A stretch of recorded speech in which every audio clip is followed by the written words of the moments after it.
District. Thank you all for joining us here as well as virtually. As you can see, we have some people that are missing. Mel, Interim Superintendent Mel will be joining us virtually. She is sick at home, so we welcome her as well virtually to this meeting. I would like to invite everybody to stand and join us in the Pledge of Allegiance. I pledge allegiance to the flag of the United States of America and to the republic for which it stands, one nation, under God, indivisible, with liberty and justice for all.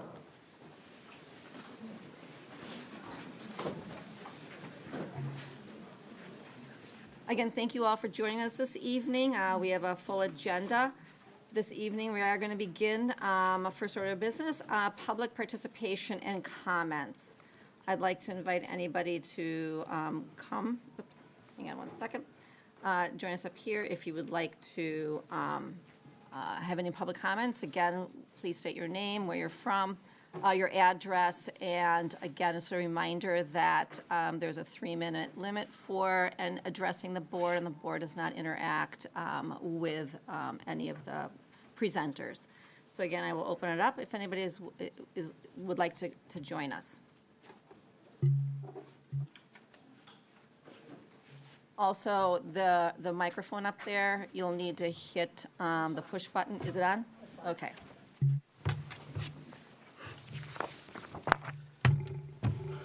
Hi, Chris Hallbleib, Halbleib, the only one in the phone book. Address is 286 Bryan Court right here in Port Washington. Good evening, school board, district faculty, fellow community members. Thank you for the opportunity to address you tonight. Again, my name is Chris Hallbleib. I currently serve as the president of the Port Washington High School Music Boosters, and I'm here tonight to advocate for an important addition to our school district and community, the hiring of a dedicated PAC manager. Our district is a vibrant and flourishing music program led by exemplary music educators that has proven to be an invaluable asset in shaping our students. We have an outstanding performing arts center that showcases the talent of these students, and beyond that is used periodically for other arts performances like musicals, plays, dance recitals, and the like. And while our experience as audience members is about the people that are on stage, there's a tremendous amount of work that happens behind the scenes, so to speak, in order to make these experiences happen. Incredibly complex tasks, including running the sound system, making sure mics work, setting and adjusting lighting, set construction, managing backstage items like curtains, scrims, risers, acoustic panels, and all of that wrapped up in the need to fix things when they get broken, or better yet, making sure that they don't get broken in the first place. Today, those tasks are primarily supported by our teachers, going above and beyond their normal call of duty, and high school students. Students that need to be taught how, supervised occasionally, but more importantly, students who eventually graduate, starting the process of finding that support all over again. So to elevate our PAC and see it to new heights, we need a dedicated professional at the helm. This manager would bring a wealth of experience and expertise, ensuring that our students receive the best possible support in their artistic endeavors, whether on stage or behind it. The responsibilities of this new role would extend far beyond logistics, though. When the time is right, there's enormous opportunity to extend the use of the PAC to attract outside acts and entertainment, opening the door for revenue generation for both our school district and our community businesses. And there is proven success in this model, accomplishing this in PACs in our area. So there isn't any reason that we can't be a part of the same solution. Later this evening, you're going to hear a proposal for a full-time dedicated PAC manager position for our district. Through the hard work of our music educators, along with support from administration, a job description has been put together that should allow you to source top talent for this role. Others have taken the time to meet with me, as well as the president of the Music School Music Boosters, to walk us through this proposal, which has our full support. And know that as this materializes, as an engaged, energized community group of parents, we will be standing alongside you. This is our next step in unlocking the full potential of the PAC and furthering the tradition of advocacy for our school district, our music programs, and our community. To that end, I urge the board to consider and support this proposal for the betterment of our community, our students, and our school district. Thank you for the time. Happy holidays to everybody, and we hope to see you at our holiday concerts this week, Tuesday and Thursday. Thank you very much. Anybody else that would like to have a public comment?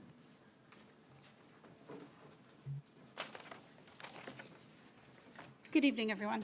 Thank you for the time this evening. My name is Katie Hale, Port Washington resident at 941 North Cumberland Lane. I've been an active member of our Music Boosters programs both at TJ and the high school over the past several years while my son attended school within the district. My son's second home was the PAC. From the time he was 7, he spent a lot of time there from theater, choir, including limited edition, and band events. Additionally, I volunteered with Port Park and Rec youth theater programs and was a participant on stage through the summer theater programs for the past 10 to 15 years. I wanted to express my support and agreement with the many sentiments that you will hear this evening as it relates to the proposition for the PAC manager to be hired by the district.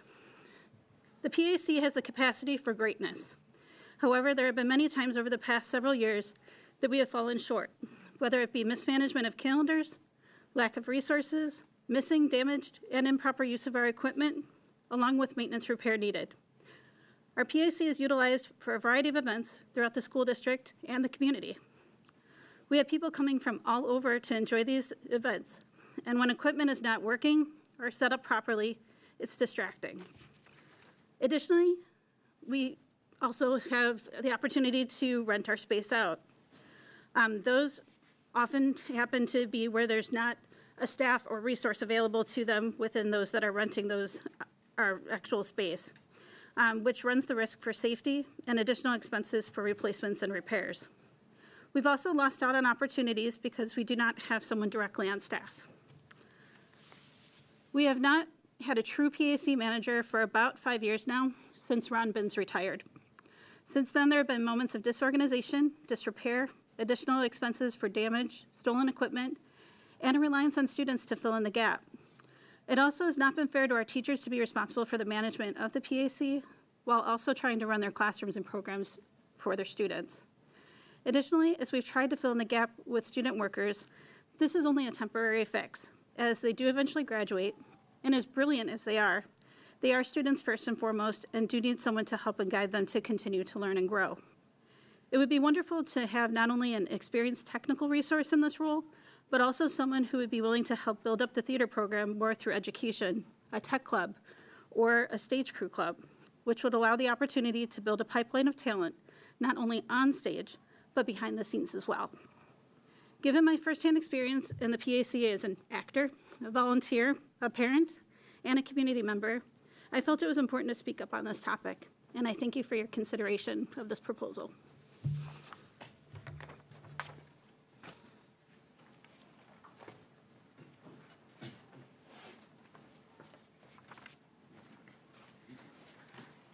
My name is Ryan Jushka. I am a Port Washington citizen at 673 Evergreen Terrace. Ladies and gentlemen, esteemed members of the board, thank you for this opportunity to share my perspective on the Port Washington High School Performing Arts Center, PAC, and the crucial need for a full-time theater manager. I am here to present you a new insight from a student's perspective. As a student deeply involved in the PAC, I want to shed light on the significant time constraints and responsibilities placed on students like me.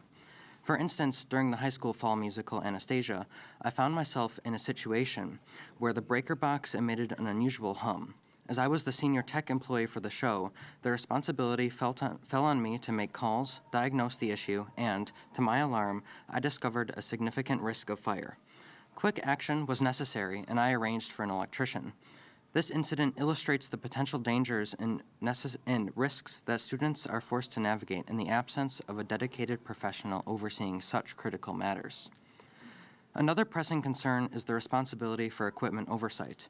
It was I who noticed that the rigging system was overdue for an inspection, and in many cases, I find myself diagnosing and solving problems that could have serious consequences if overlooked. This kind of technical expertise and responsibility shouldn't be shouldered by a student. It requires the attention of a qualified professional to ensure the safety and integrity of our productions. Moreover, the outreach responsibilities are substantial and often overwhelming for a student. Coordinating staff, managing emails, setting schedules, and training the entire team shouldn't rest solely on the shoulders of a student who is simultaneously navigating the challenges of academic life.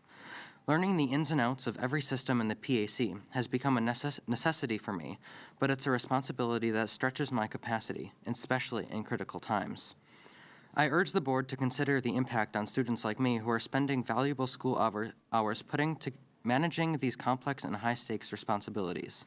The time taken away from academic pursuits and the stress associated with the pressure to perform roles beyond our capability is substantial. While I appreciate the opportunities for learning and growth, it's crucial to acknowledge the limits of what students should be responsible for. I have been a special case, being involved with theater and performing arts technology since 6th grade, and our PAC and other venues. I can shoulder this responsibility and take care of hurdles as required. However, especially after my upcoming graduation, the PAC will be without a student leader with expertise such as my own and will find itself void of a crucial role. I hope that by hiring a new theater manager and being able to handle more shows, opportunities, and time investments, we can take the PAC above and beyond to the next level. In conclusion, hiring a full-time theater manager isn't just about filling a role. It's an investment in the safety, well-being, and academic focus of students. It's about ensuring that critical technical matters are handled by professionals and that the immense responsibility of managing and coordinating the PAC doesn't hinder the educational experiences of students. I hope you consider these perspectives as you deliberate on the future of the Port Washington High School Performing Arts Center. Thank you for your time and your consideration. Well put together.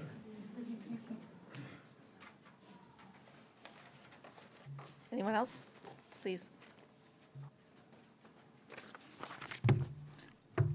Thank you for your time tonight. My name is Bill Winker, W-I-N-K-E-R. I live at 901 North Benjamin Street. Just a little background it's because it's always good to understand your speakers so you understand their point of view. I have two sons that graduated from Port, had a great time here, and I have a current 7th grader. Purpose of my discussion is to strongly recommend the hiring of a PAC manager, as my predecessors have discussed, okay?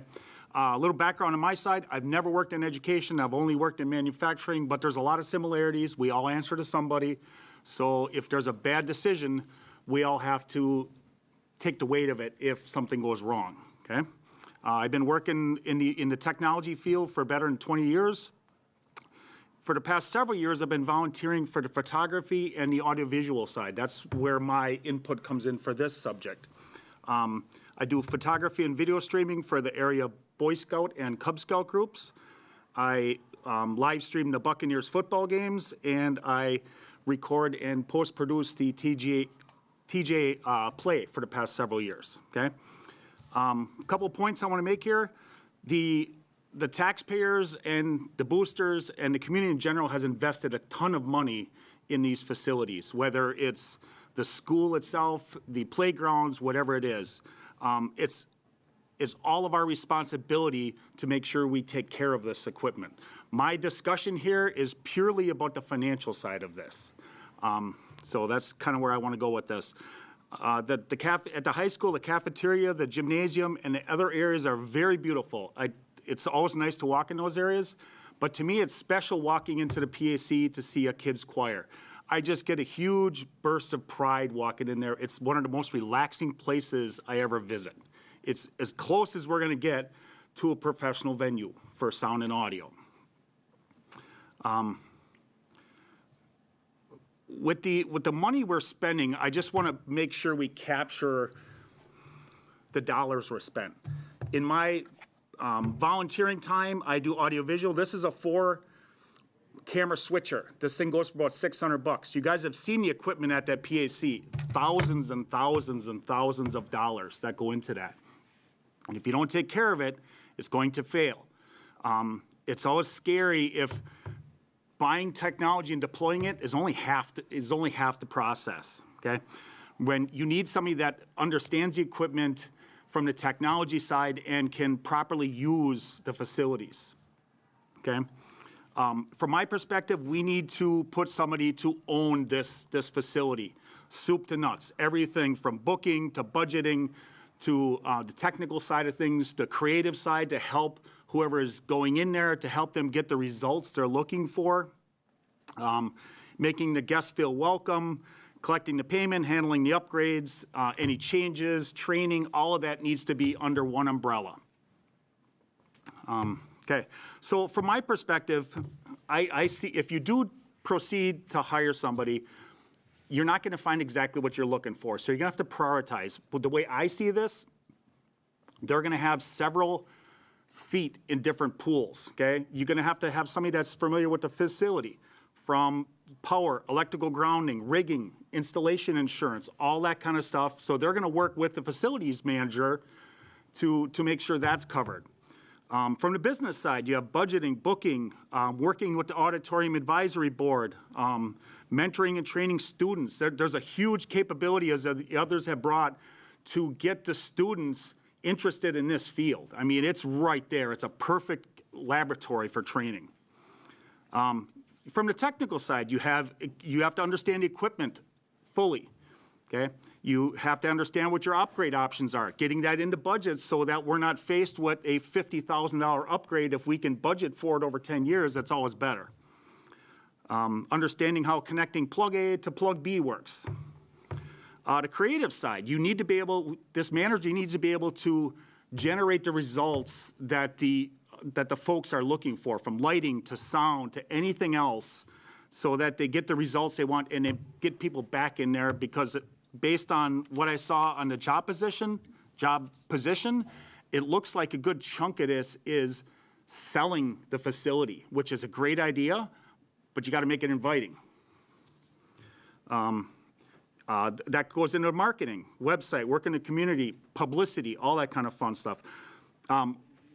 The job description, I'm going to suggest we add one thing, something that's missing, in my opinion, working as a volunteer, and that is somebody to actually be a technical lead for these types of things. I know there's been discussions to upgrade the football field and other things. There's tons of electronics that would be required. This would be a perfect position for them to lead that charge, so we can go into the next decade with the equipment we need if we're going to buy some of this stuff. Thank you.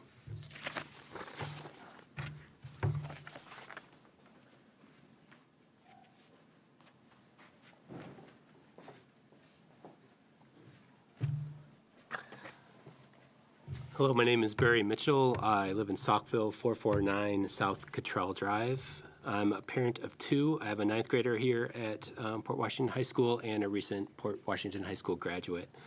I've also been a volunteer throughout my children's time in the district, including my former position as the TJ Music Boosters president. And I'd like to speak to the board administrators in support of the proposed Performing Arts Center manager position. As part of the recent high school renovation, the district put a good deal of money into refurbishing the high school auditorium into a state-of-the-art performing arts center, with the intent to maximize the use of the space for both curricular and community opportunities, and it is a great space. Our district's excellent music programs utilize the space and continue to put on excellent band and choir concerts, musicals, a cappella festivals, and more that showcase our students' talents and their hard work. At the same time, preparation for each of these events takes several hours, sometimes over multiple days and weeks. And in addition, the Performing Arts Center's auditorium and black box room provide unique facilities in this community for events, spaces that could be rented out for public or ticketed events. This is a revenue stream that the district could use to fund the manager position, as well as the maintenance and improvement costs of the space. At the same time, bringing in these users from the community requires someone to supervise and manage the proper use of the space and equipment, lest our investments go to waste. It quickly became evident that the more the district utilizes the space, the more time and work hours it takes to operate and maintain. The light board, sound system, and high-quality technical equipment require maintenance and training for proper use and upkeep. Events require staff hours. No provisions were made to adequately support increased use of the space or equipment, or to pay for additional staff to manage maintenance, training, and upkeep. Other school staff cannot adequately cover these needs just as part of their already maxed out other duties as assigned. I urge the board to approve the PAC manager position so that we can continue the progress we're making on great things in this district and provide for the opportunity for future growth. Thank you for your time and consideration.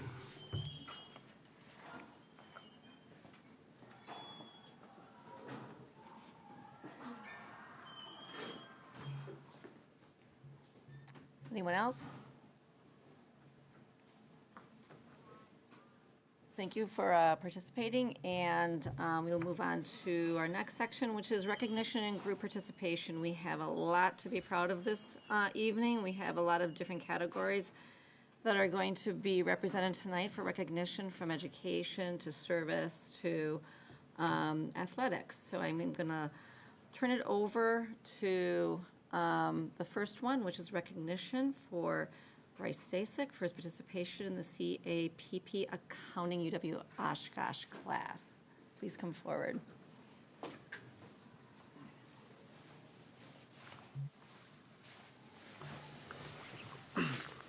Hi, thank you for having me. My name is Bryce Stasek, and I'm currently a senior.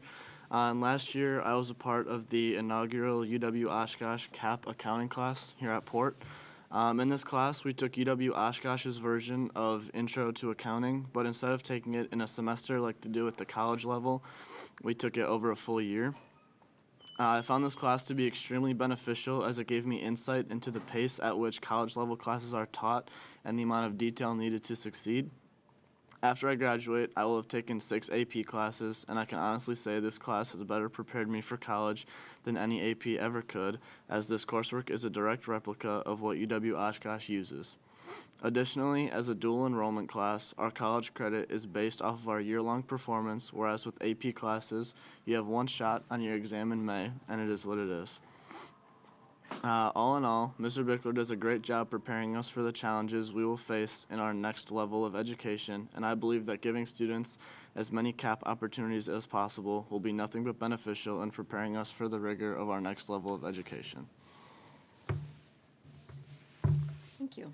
Any questions for him or Mr. Bickler at all? Mark, how many kids do we have involved in this? Last year was 21, this year is 16, next year I'm figuring over 20. Great. What are your plans for for next year? Next year, I will be attending St. Norbert College, and I'm majoring in data analytics and history. And playing baseball up Impressive. there as well? Playing baseball. And playing baseball up there. I have a quick question. So is this like an accounting 101?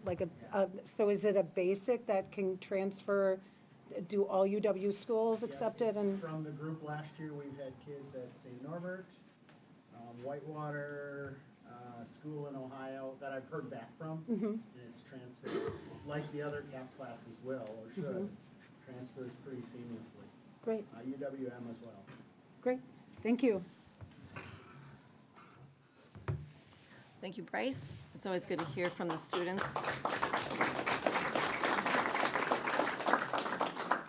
I'm sorry, can we close at least 2 of the doors? There is excessive outside noise and it's really difficult for me to hear. Sure. Thank you. I don't want to make us too stuffy, but my ears. Next up is high school recognition of junior Madison Wickman for speaking at the Red Gen.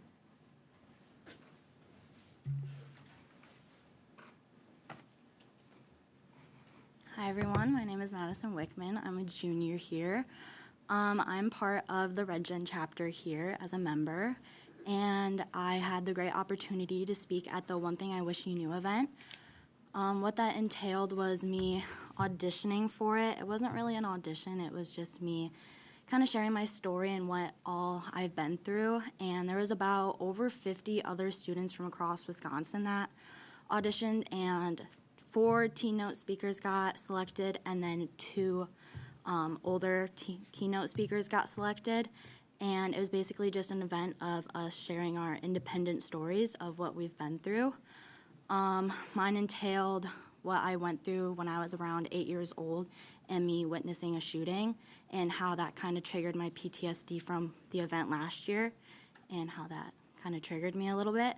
In all, it was a great experience and opportunity to share my story, and I really learned some things, got to learn about tech and microphones. I got to go up on stage and speak in front of people that I never thought I would do. There were over 100 people there, and it was new to me, and it was exciting and everything. So, yeah. Thank you. Can you go a little bit as far as what Red Gen is for people who don't Yeah. know what it is? So basically, Red Gen for our school is a mental health kind of organization. It's through a couple other schools in Wisconsin, and I know they're trying to broaden it out to other states in the U.S. What we do is we're trying to bring it out to our students. We're actually doing movies. I think it's this week or next week in Resource, and that's kind of a way to help calm students down. Also, last November, we did kind of jokes in the announcements and kind of motivation quotes and everything to kind of get students mentally prepared and everything and kind of calm them down. We also are planning on bringing in Brooks Griffiths. He was one of the keynote speakers that I spoke with here in March, I think, for Resilience Week, just so he can kind of share his journey and story, because it's nice to have an experience from an older person and relate it to the younger generation. Can you give us idea how many kids from Port High are involved in our chapter, in the Red Gen chapter? I don't have an exact number. 17. Great. Any other questions? Well, I thank d- you for, I just have a quick comment. I think you're very brave, and thank you so much for sharing your story. Thank you. thank you very much.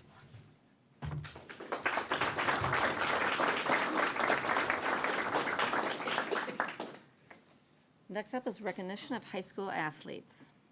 Okay, I'm gonna have our 5 athletes come up and have a seat up front. Come on up.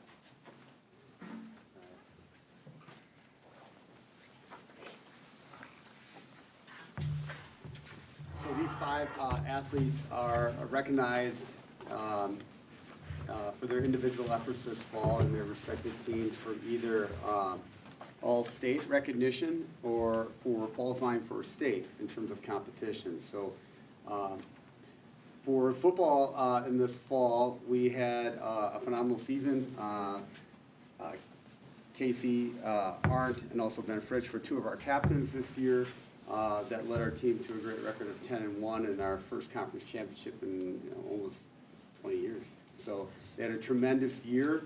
For us, they're both seniors, unfortunately, and will be heading on. But Casey earned Wisconsin Football Coaches Association All-State Offensive Lineman first team, and he'll be playing football at Whitewater next year. So exciting for him.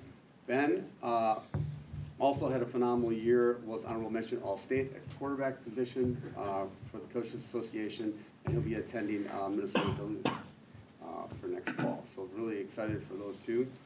Grace, Grace, can you raise your hand, everybody? There's Grace, okay. Grace Lindstrup, 12th grader as well, qualified for state in the 50 free and broke our school record, which was a record that held for a long, long time. And she ended up finishing 12th place in Division II with a time of 25:33. And she will also be attending UW Whitewater next fall. So she had a tremendous year. Our cross-country individuals here, Alex Antwater Jr. Has qualified for state for the last for the state meet for his 3rd time, which is tremendous. As a junior, he finished 7th place in the state in Division II overall, which is outstanding and has done very, very well. Ellie Kneppel, also just a freshman, qualified for state while also competing in swimming. So she was a dual athlete doing both.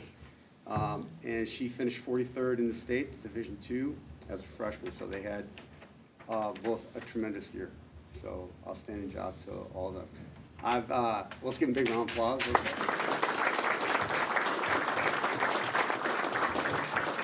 I've asked each of them kind of on the spot to give us one memory of that they really enjoyed during their fall season.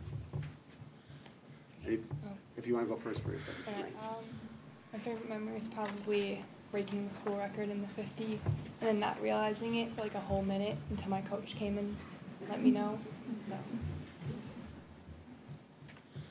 So. I guess I just really like getting to know like more people and getting to know my team.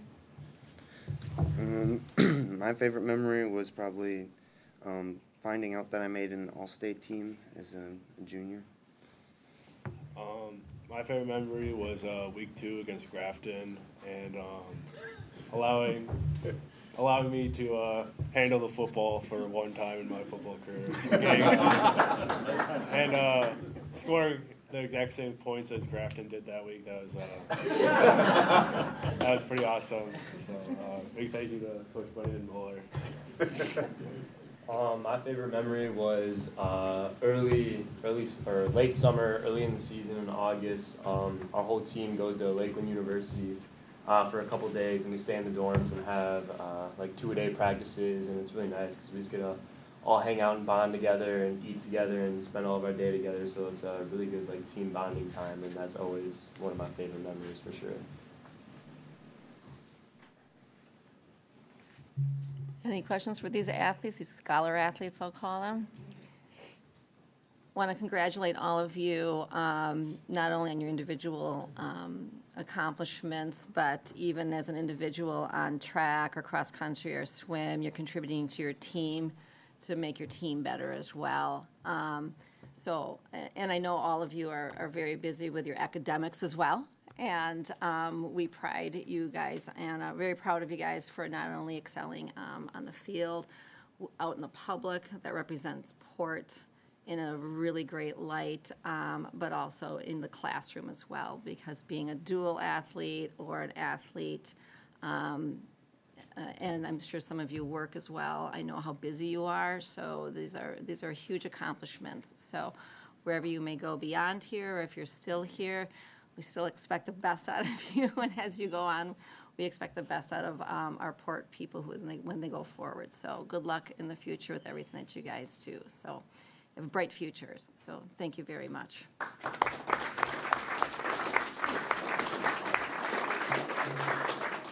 I do want to just acknowledge 2 other things. One is Coach Bunyan was acknowledged by the Packers as a coach of the week, and he was recognized by out of the state. So not only is his recognition very much something that Port is proud of, it also brought money to the football program, which we very much appreciate. Also, Casey Arndt got acknowledged by his play that he referred to as one of his favorite plays of memories of football. He scored a touchdown as an offensive lineman, which is rare, and given the opportunity he did, that was submitted to the Green Bay Packers, and he as well got chosen as far as play of the week. Yep.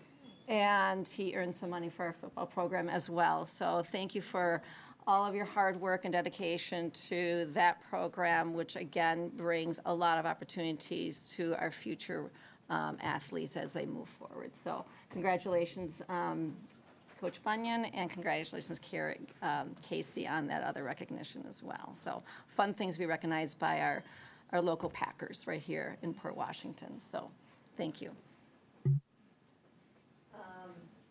Do want to let you know that any student that's here and their families, you're welcome to stay for the rest of the exciting board meeting, but I know that there is a Packer game this evening, and I know you all have homework to do, so you guys are more than welcome to leave right now as we proceed on the remaining of our board meeting. So thank you very much. We'll give you some time to get out. Oh, here, you want a picture of these people? Cool.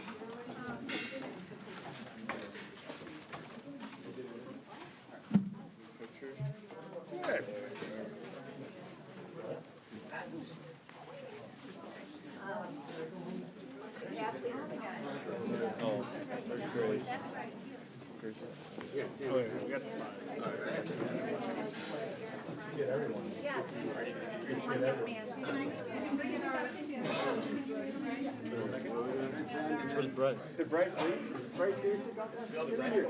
Get in here. He's coming. He's coming. Right. Go.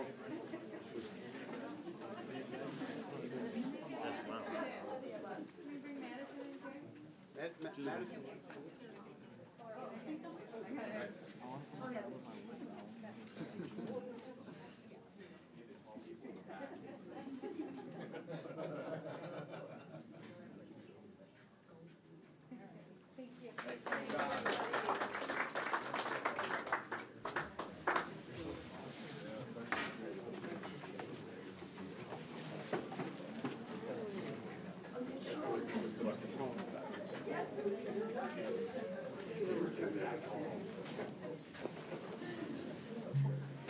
Okay, thank you, everybody.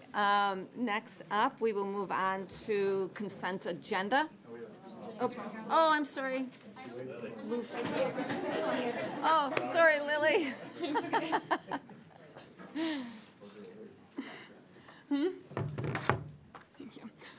Hello, my name is Lily Amaro. I am a junior here at Port Washington High School. I am the upperclassman liaison for student council. It's like my exec board job. So I'm just here to give a report on what's going on in our school right now and just what student council has been doing.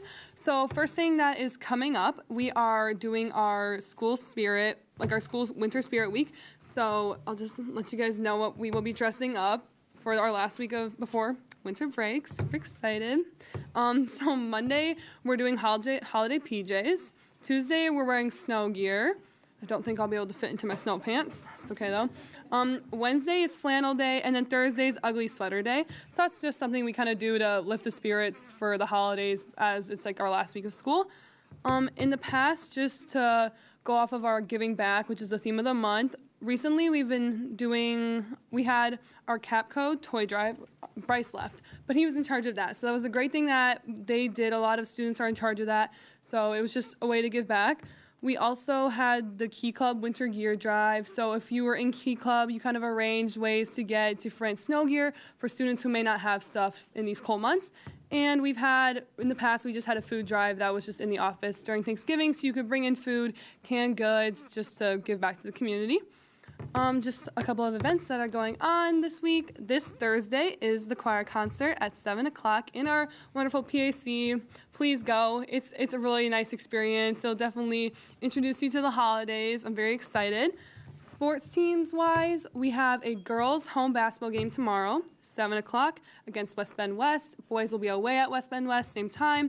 And girls play at Hartford, 7 o'clock. Boys will play home on Friday against Hartford. Wrestling, they have a meet this week, Wednesday, at home at 6 o'clock. I'll be there. You guys should pull up too. And gymnastics also has their home meet this week. I believe it's at 6 o'clock. It will be in the auxiliary gym. And lastly, we have our finals coming up once we get back from break. 21st is the last day of school that we'll have before our break. And once we get back, we'll starting to focus on our finals, which is, I have it written down here somewhere, January 17th through the 19th. So we'll be focusing in on those once we get back from our break. Thank you. Yes, have a good day, guys.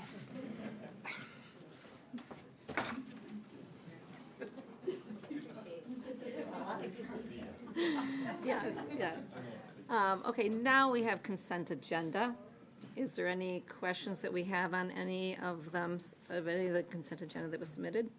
Yeah, I have one question. So I know that there is a report and action updated administrative assistant pay scale later on, but my one question is I noticed there's like a $10 gap from the lowest to the highest pay. I was wondering if anyone could just fill us in on what, is that like years experience or how is that determined before we change on those salary changes? Would you like to? I can't unless Mel wants to comment. Melanie? I can comment on that. You're saying on the actual, are you saying on the agenda item or the consent agenda item? Well, I saw the consent agenda is where we have staff salary changes, which kind of relates to for the top two in the district, right? Aren't they all? I'm sorry. One, Let me two, see. there's 5 of them. I'm confused. You're talking about Well, I'm confusing the. Yes. Mel, she's Sorry, I can't talking hear about the administrative assistant, the placement for current staff that is by years of experience, I believe. Yeah, it's the salary. Sorry. Yep. That's based on years of experience. Sorry.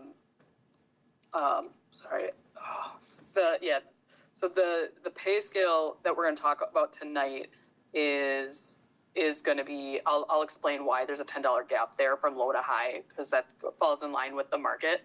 For the current staff, it is based on years of experience, and it is based on, and we did talk to all administrative assistants on the transparency of the years of experience based on, obviously how many years they have in the district in the position that they're in. And if they're hired from without, then it's based on the years of experience in a similar job. Okay. Does that answer your question? Yep. Okay. Any other questions? Seeing none, I will ask for a motion for consent agenda. I'll make a motion to approve consent agenda items A, B, C, D, and E. Pulling schedule of bills 12.1.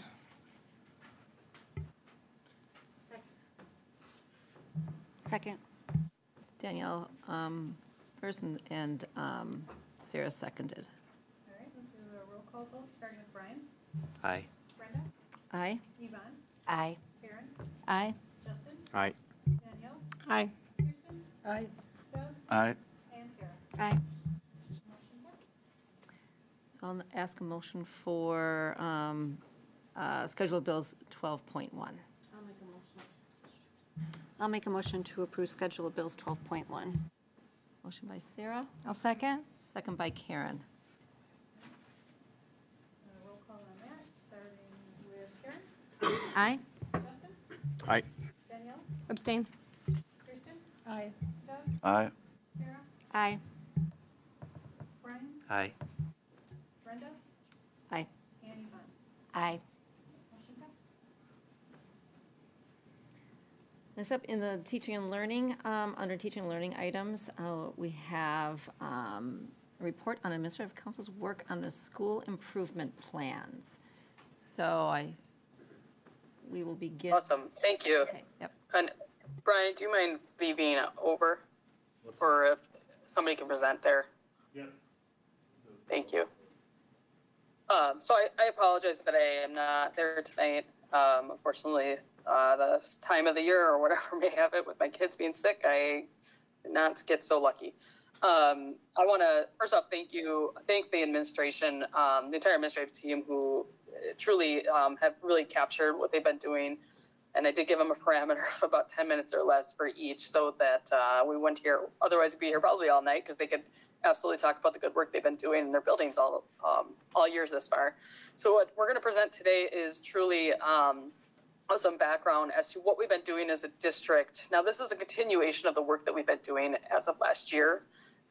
So the SCIP work, known as School Continuous Improvement Plans, those are actually newer to our district. So our continuous improvement plans were started last year and they're continued this year. One thing that we really navigated with and worked with is the actual continuation of refinement within our buildings. We know we have work to do, but we also are doing a lot of great things in our district, whether you just heard it tonight from athletics to the special activities in the PAC to the amazing things that our district, our students are doing all the way from 4K on up. So we want to capture that. But a lot of what we're going to talk about tonight truly captures the input data that obviously is going to, in the long run, impact our output data. So one thing we focus on and we constantly are looking at is the data surrounding our students, whether that be from the district report card to our iReady scores, to our ACT, even our informative assessments, and just the basic understanding of units, the end of units in our classrooms. So we are looking at that through our professional learning community work, ongoing work with our building leadership teams in the buildings. But we want to make sure we capture that tonight. And it's a little bit different format this year, as last year we had every principal speak on behalf of what we were doing as a district and in their building. We're going to start with the district level and refine it down to each building. And I apologize, I'm going to lose my voice, I think. So I will try to get through this quickly. So I cannot see the screen, so I have no idea what slide we're on. So if I'm speaking ahead or behind, I apologize. I don't think we're up. Okay. There we go. We are on slide 1. All right, perfect. So going to and Brian, the theory of action, if you get, if we're not on that slide 2, we'll focus on that. So I know the district, the board has seen this. This is truly more of a capture, thank you, of the goal that we've been working on. The theory of action in our district is truly the goal that we have set for ourselves. And one of the critical parts is we will see a year's growth in a year's time for all students. And this is truly focusing on the fact that we want to capture all students at every level, not just We have refinement in the measurements that we are working on, the output data that we are working on in each building. And we know that there is work to do as far as the lower 25% and the upper 5% of our students, but strengthening culturally responsive tier 1 instructional practices and focusing on culturally responsive data-driven PLCs and building the capacity of our instructional leaders is key to making sure that this happens. So again, you're going to see a lot of focus on the input data, what we call that, and our learning walks and what our instructional practices are in the classroom that are truly going to impact the output data that we have throughout our district. So when we go to the next slide. Last year, we brought these to the board. If you recall, we did the start of our strategic planning initiatives that actually go back to the end of 2021 when we did a survey to the district. We created belief statements in our district, and I'm not going to read each one of these, but we truly, as a team and as our district, we try to implement all of these beliefs because it's really what we are, what we're focusing on and what we're striving for as a district as it relates to making sure that all of our students find success in whatever area they are looking to accomplish. So whether that be emotional, social, academic, even the extracurriculars that they are surrounding themselves in, all the way to the friendships they make in our schools and building relationships with each teacher. So we believe in all of these statements, and we strive for success in these areas.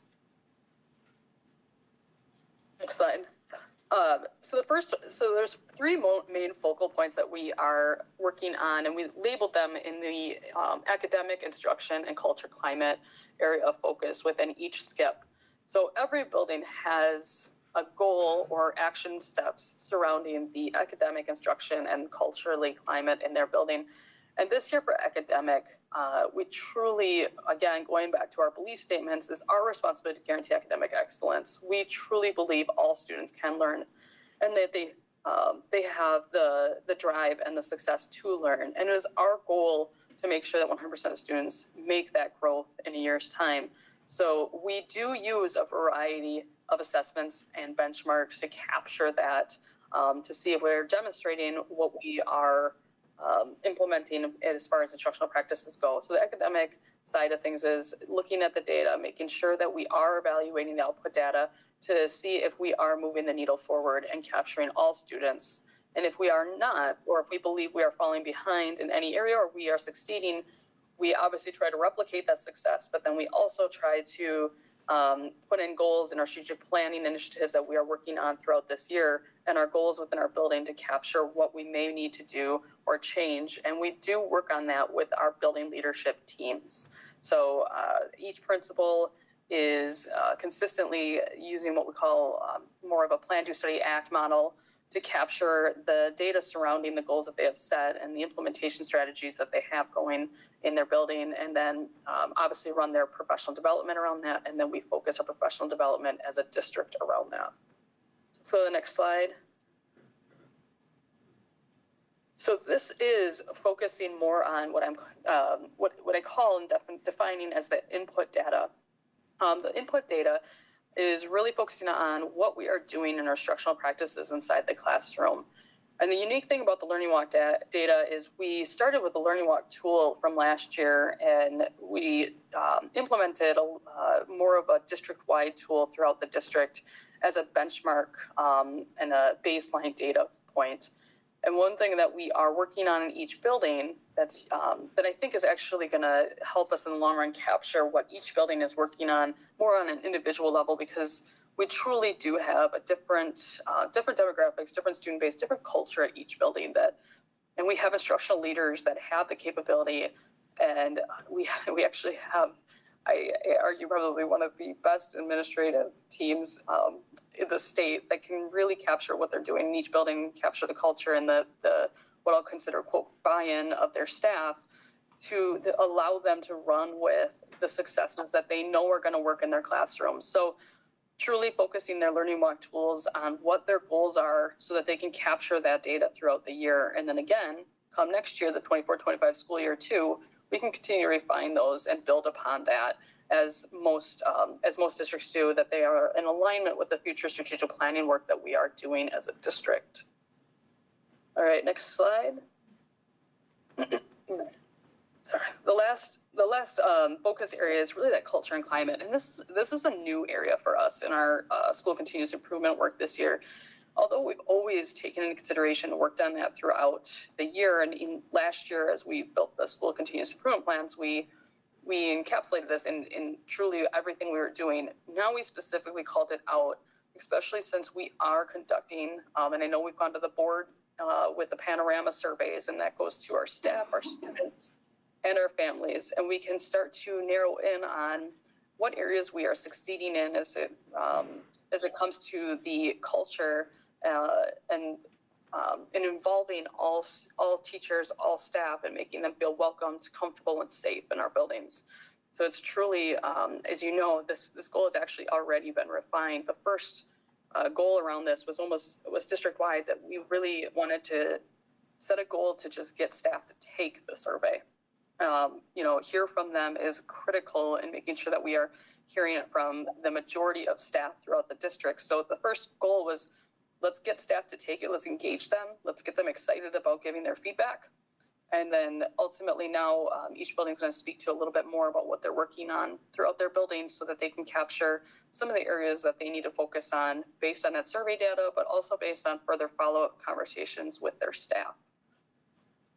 Great.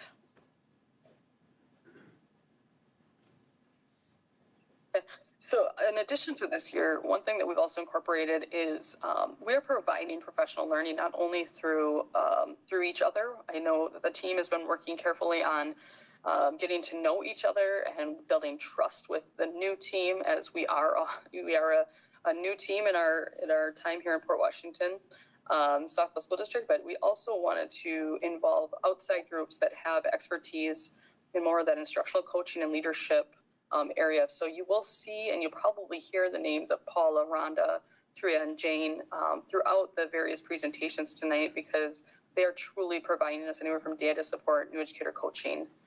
We do have a new reading curriculum that we want to make sure we focus on and assist teaching staff in implementation and strategies based on what they're seeing, what they're hearing, what they're implementing in each building and each classroom.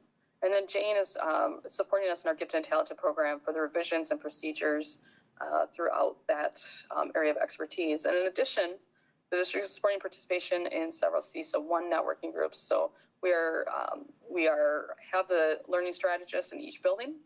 We have our building leadership teams now engaged, and that is truly focused on literacy, math, and gifted and talented programs throughout our district.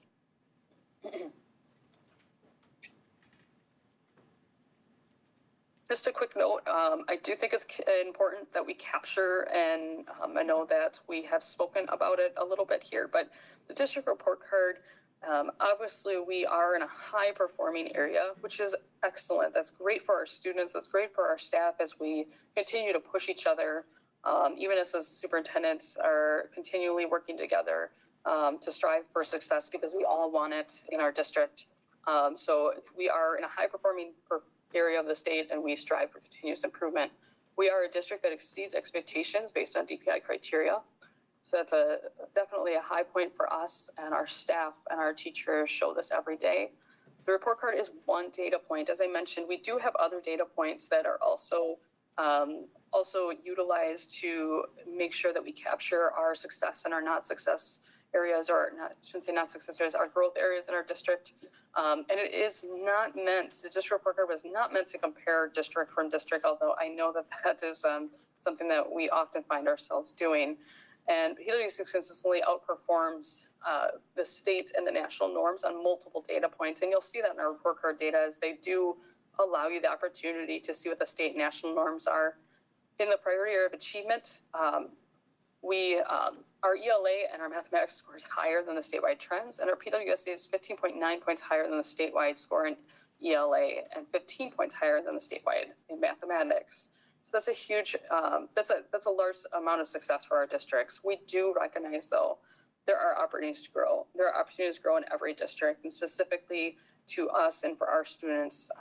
The student scoring the lowest 25%, and as well as scoring in the top 5 to 10% is definitely an area of focus for us this year, as we want to, again, brings us back to that main goal and that main point of allowing and seeing that each every single student, all students succeeds and has a year's growth in a year's time. And with that, I think everybody's probably sick of hearing me talking, so I'm going to actually turn it over to Rachel and her team at Port Washington High School so they can talk about specifically what they've been working on.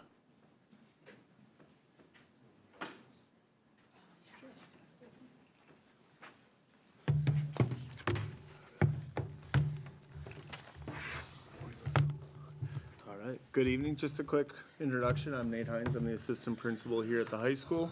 Rachel Beertzer, principal, and John Bunyan is our activities director who's doing a double duty right now because we have a parent meet and greet upstairs and he's going to talk about co-curriculars. So Nate and I will be joining you for this portion and I'll turn it over to Nate. Just a quick introduction into how our goals at the high school align with the district-wide goals in the areas of academics, school culture, and instruction. Our goals for academics for this year are by June of 2024, 35% of our students, juniors, will be four-year college ready as measured by our ACT benchmarks. By June, 50% of students, juniors, will score 18 or higher in all composite areas. And by June of 24, all students 9 through 11 will show growth in their pre-ACT, which is an assessment we did this past fall. And then their pre-ACT secure data, which is another assessment that we'll do here coming up in March. I'm just introducing the goals, and Rachel will go deeper into how we are reaching those goals as we move forward. Our school climate survey is that our goal that we have is 95% of our students will score typical strength on the DESA. By June, we will see all students have at least one adult connection here at PWHS. And for our staff, our goal is to have 100% of our staff complete the fall and spring pulse support surveys, which is also the panorama survey data that will support and guide our goal on the school culture. Awesome, thanks. So in terms of instruction, our goal is for all of our classrooms to have active engagement through Tier 1 instruction in the classroom. Those pie charts are our first learning walk bits. The left-hand side dealing with student engagement and the right-hand side dealing with teacher moves. So when we did our first set of learning walks, that is in fact what our staff looked at. The cool part about our learning walks this fall is that our BLT, our building leadership team members, took all of our staff along on the learning walks with them. And so everyone had a chance to jot down what student engagement moves we were seeing as well as what teacher moves we were seeing. By teacher moves, we mean what instructional practices. By student engagement, what were the kids doing, demonstrating to show their understanding and learning, being a part of that activity. So we want to be able to see that in 100% of our classrooms, and we want to utilize that learning walk data to see those pieces. Then in terms of academic and instruction, some celebrations here is, and Mel had mentioned this, we've had an opportunity to work alongside professionals, in this case through CISA. So Rhonda Schoonover has done much work with our team talking about different Tier 1 learning engagement strategies, and the chart down there, I'll get into what that all talks about, but half of those are some of the strategies that Rhonda's talked to us about. Then we have various members of our BLT that have been here tonight. In October, we ran Ed Camp style, where we had teachers teaching teachers different active engagement strategies. So, you know, everything from whiteboards and note cards to hexagonal thinking and different pieces in between, Canvas, et cetera. But it was teachers helping instruct that to teachers. That's the power and the beauty of that building leadership team, is the ability to do that amongst each other and take what we know with our experts in the room and share that with each other as we continue to help our students learn and grow. And then just today, we had school report card analysis, especially along the lines of ACT and pre-ACT data with Paula Kaiser from CISA, who really broke it down. We took a handful of members from our building leadership team and then a handful of members from our department leader team, and we talked through and sorted through some of that data pieces. And let me tell you, I think everybody's head might still be spinning, because to really granulate down, now we have to do, now what now? So what now what? So we had a chance to look at the data. We have 42 pages of packeted work to look at and analyze, and we're gonna come back together after the first of the year. And those two leadership teams do a lot of our heavy lift as a building with our adults to impact our student learning. We have to talk about what's the next best step. In terms of that pie chart, that was an indicator from our staff, self-indicated, on what learning strategies have they implemented in the classroom along Tier 1 strategies that they felt has been the most successful. Think Aloud being number one, and that was something that Rhonda took us through a couple of PDs ago. But certainly you can see all the different teacher moves in terms of Tier 1 active engagement strategies that they have found successes in the classroom. That's one too many. Is that right? I think that's it. Okay. That's right. In terms of celebration around school culture, This year, we have implemented a homeroom. Previously, we had Navigate that ran once a month that helped us get in our ACP, our academic and career planning, and SEL, social emotional learning work. We have gone to a homeroom schedule, an AB schedule in our building, so every other week we have homeroom twice a week to allow for us to have those consistent opportunities to first and foremost build community within our building, to have those mentorships. When we talk about building connections with adults, we need to have concerted time to do that, and so homeroom helps with that, in addition to all those other pieces that are mentioned there. I think one of the pieces that I'm most proud of is that we have a committee of people that are putting this together, from our counselors to our administration, to our teachers and school psych, and then hopefully within the next month here, having student voices. What's crucial, I believe, at every level, but especially at the secondary level, is you have to hear from your students. They are bright young people that are going to tell you exactly how it's going. And then also being able to explain the why, because sometimes at 16, I may or may not have known what was coming my way and may or may not have known why it was important. So we need to have their voices at the table to be able to talk through that and then see where they're coming from in terms of ideas and suggestions. Then, as mentioned earlier, we did building-wide learning walks. We have our next cycle coming up in January, but the cool thing about the fall one is that all of our staff members had a chance to go on a learning walk with our building leadership team that are taking on those leadership roles to help us with our Tier 1 instruction. Our PBI's committee, under Nate's tutelage, as well as many of our other staff members, that committee is putting in our Tier 1 level to Fidelity. We've had those levels at our elementary and middle school, but to the high school, it's kind of been a reboot and a recentering around that. So if you walk around the halls, you'll see posters up, classroom matrices are coming, and then again, getting kids to be a part of that will be crucial as well as we work together collectively to talk about our school culture and how we continue to grow that. And then last but not least, co-plan, co-serve, co-teach. Brian Sutton deserves a lot of credit with this as well. We implement a new model here in terms of co-planning to co-serve to co-teach. Means that we have our general education, our special education teacher in the classroom. This is all about upping our Tier 1 instruction so that it's accessible to all of our students, and that's crucial for us to be successful. And we're really, not just this year, but as we look at this longitudinally, how this impacts our students and their learning and growing across the board. I will say, in terms of Panorama survey, I looked up the data quick. We had 72% of our staff take that survey, which is 57 out of our 79 staff members, so we're still striving to get to 100%. Getting feedback from all is crucial. Certainly 72% is not bad, but we'd like to get even more, so we have the feedback from all of our staff. That includes everything from our educational assistants, administrative assistants, food service custodian, and then certainly our teachers and administrators. So making sure that then what we'll do with that is we will granulate down that data with our department leaders. They've kind of been put with that charge. The department leaders have been given that data from Panorama survey. All staff will get that in early January, and then we need to talk about what goal we want to specifically focus on from that Panorama data to help not only grow our staff culture, but ultimately our student engagement as well. What questions do you have? Thanks. I'm kind of hoping that before June of 2024, that all our students have an adult connection at PWHS. How are you gathering that data? Are kids filling out a survey? How is it? So we have our connection survey that we do in the fall. And Sarah, we have currently 94.2% of students indicating they have an adult connection at PWHS. That is up a little over a percentage point from the fall of 22-23, and that is up over 3 percentage points from the fall of 21-22. So we're seeing an uptick already in the fall. I'd like to think, I'd hypothesize that that has to do a little bit with our homeroom and the fact that right away we're getting freshmen connected with an adult. Not that they're not in their classrooms, but a concerted effort to build community that's not always academic in nature. We do bring in outside mentors through our community mentor program, and that's a courtesy to Sheriff Knowles and Eric Burke, who put that in place a decade ago. Certainly we want to have kids have a connection with our adults in the building, but it's nice to be able to bring in other adults as well to continue to grow that. So those are just a couple of those pieces that we have in place currently or put in place this school year, as that is crucial. Without relationships and connections. It's interesting, though. Last year we interviewed students that indicated they didn't have one, and some students, because I had a chance to do some of those interviews, said, it's not that I don't feel connected, but when I think connected, I think like really connected, like we're going out for coffee connected. And it's not that I don't like the people here, I do, but I don't know that I'm going out for coffee with them. And I'm like, okay, that's fair. So some of it is just calibrating what we mean by connection, and then having those one-on-one conversations with those students to make sure that they do feel a part of our community fabric here. So you know the names and have those one-on-one conversations that happened already?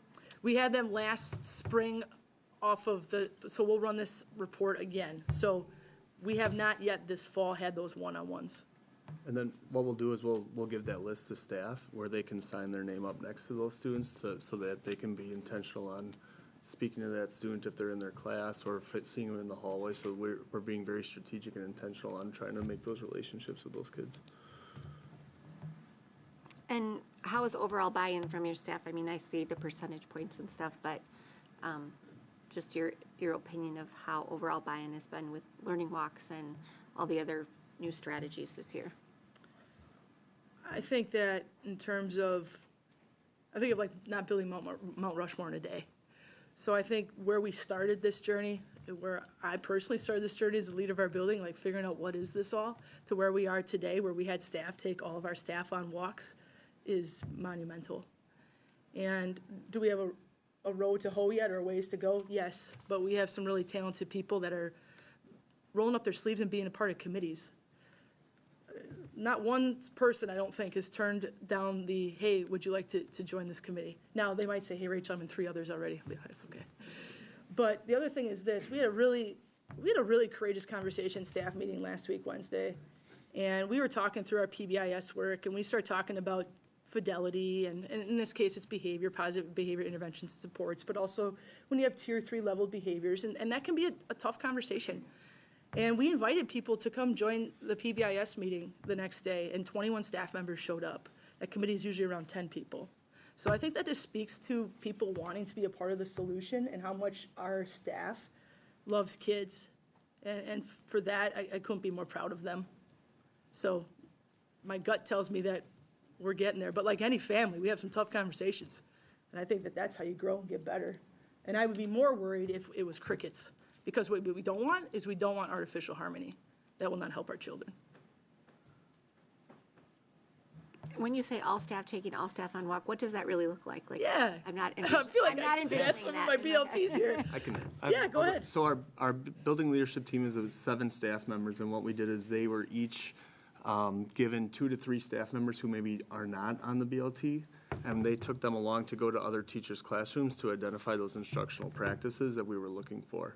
So I would say the first 2 years, the learning walks are really completed by the building leadership team with admin. Well, now it's getting to our school-wide community and all of our other instructors in the building. So they were able to go see other people teach, even if they weren't on the building leadership team. And that was one thing that was a piece of feedback that we heard from our staff, because a lot of them said, we don't really know what the BLT walkthroughs do. We don't know what the skip tool looks like. Can we have an opportunity to participate in those?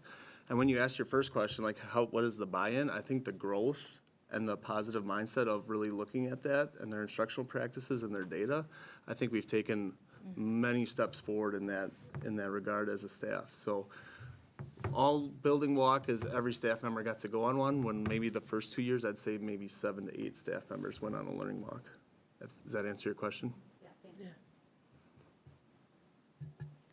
So I got a question that isn't just for the high school, but maybe all schools here, with regards to PD days. And it sounds like there is staff involvement in creating those days, because you were talking about teachers teaching teachers on those days. So are you guys finding that there's enough time for all of you across the schools to be able to then also reflect on that information to like logically apply stuff, and that it's practical for in the classroom? Like the feedback at the end of the PD day, is that coming back like, yes, we can be using this, and it's helpful, or do you need more time for that? Does our staff need more time to be able to do a good work toward our Tier 1 instruction? I mean, we talk about the planning that goes into that, and our BLT deserves the credit. We've subcommitted our BLT, so we have one that's focusing around that Tier 1 instruction intentionality, and then one that's focusing a little bit more around our PLC intentionality. And they're birds of a feather flocking together, but they're kind of got their each jive. And that team that put together the October one, then we looked at data that was shared with us by staff around like what they would like to see in the future, which one they thought they could implement. And then we've started to talk about our professional development, but we're planning out for February, realizing it takes time to deliver authentic, meaningful professional development and time for us to grow that off of the data that we've collected. So I'm hoping that's answering your question, Yvonne, but yeah, I think it takes time, and you want to be able to look at the data sets. And then really you have to be able to utilize the Learning Walk tool, right? So if we're going to go, we have to go see what's happening too and say, where do we need to continue to granulate down to grow our classroom instruction collectively? So it's some different data points we need to look at, but ultimately trying to space it out that we have the time to collect the data, get the feedback, and put together meaningful professional development created by our staff, for our staff. And it's great because we can supplement too with, Rhonda Schoonover, who's an expert in the field as well, being able to provide some PD as well. So it's nice having that opportunity to maybe have it be in every other month where we're running it fully and being able to lock into some other experts in the field helping us out. So like those walkthroughs, as you were talking about, and I think Nate had mentioned it, people know what you guys are looking for in the walkthroughs, and you guys can have some really good discussions regarding those walkthroughs. Yes.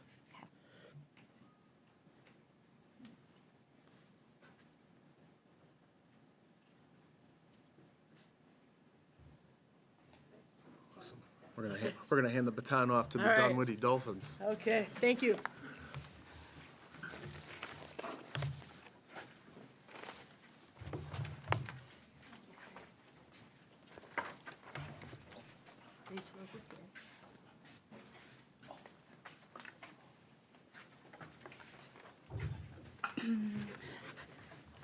All right. Hi, everyone. My name is Elise Voskel, and I'm the interim principal of Dunwoody Elementary School, and I bring with me 3 of our BLT members. Kimberly McKinney, she's a teaching and learning strategist. Missy White, another teaching learning strategist, and then Caitlin Zozakowicz, our school psychologist. There are 2 other members of our team, Kayla Rosewitz, a first grade teacher, and Jessie Graff, a second grade teacher. They just couldn't make it tonight, but they are important part of our team and the work that we've done here at Dunwoody, so I want to acknowledge them even though they're not present. Our first area of focus here is academic, and we have followed the same goal of the district of 100% of students making 1 year's growth in 1 year's time. This has, as Mel said earlier, been really nice in looking at all students. So making sure that our students performing grade levels below are making at least 1 year's growth in that time, and hopefully much more. And then same with our students that are advanced in their grade level placement, making sure they're growing just as much too, because they deserve that opportunity in their academics as well. To be able to do this, we are being intentional in our grade level planning. During our PD days as a district, teams have been able to get together and talk about their planning. A bigger emphasis has been on literacy right now with our new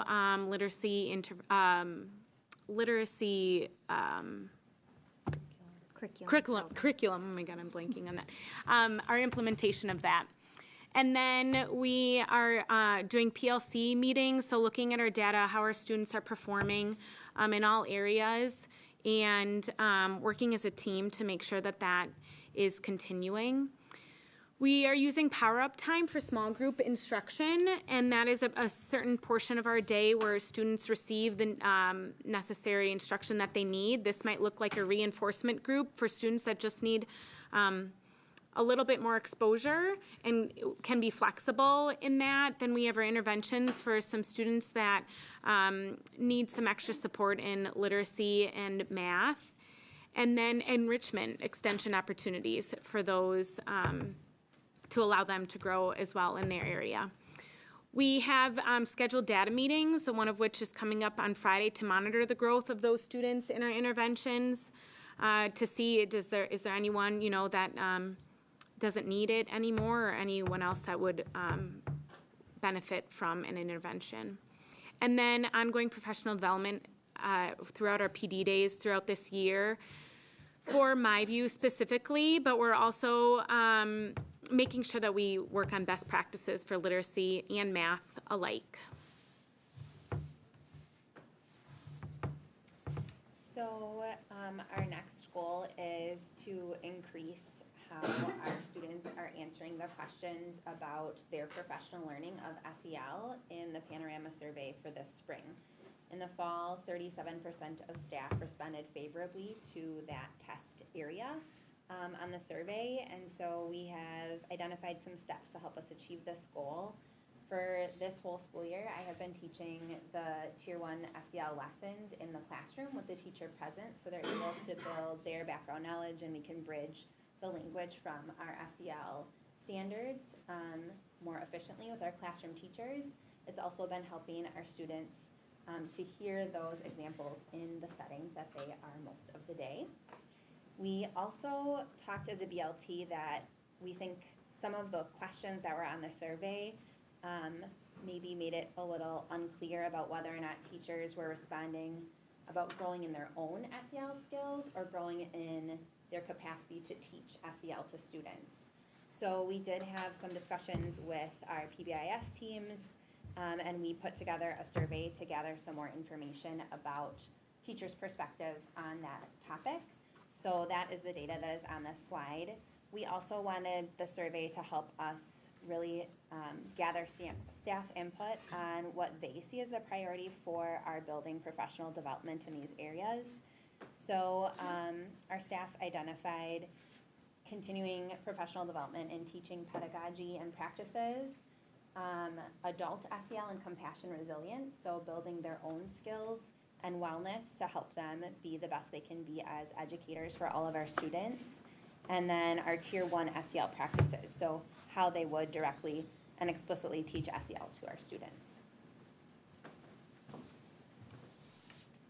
Okay, so as far as instruction goes, we are also using a walkthrough tool to be able to monitor the kinds of things that we want to focus on. So our part one of our goal is that in 100% of classrooms, teachers are going to be deliberately checking for understanding throughout the lesson to provide effective feedback most of the time as measured by what our learning walkthrough tool is telling us.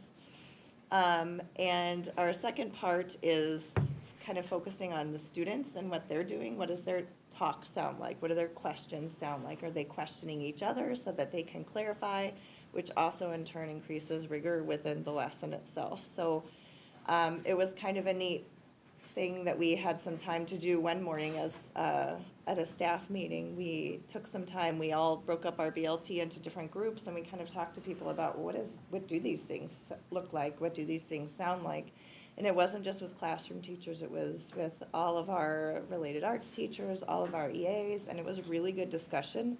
And it was kind of neat to see what everybody came up with and kind of helped guide our next steps and our thinking for PD also. We are going to have our continued professional development. That is going to be on our PD days, but it's also going to take place a little bit on our staff meetings. Things that, specifically we can work on within our building. We'll be using our learning walkthrough tool, and I am super excited to say that we've had some really terrific instructional coaching cycles happen this year. It's the first year that I've had a lot more time to work with all of the math teachers, and I'm going to nerd out and tell you it's been so fun, and we've gotten really good feedback with it too, and we've been able to really bring up some new things, to them, and our staff is pretty incredible about being open to that too, so.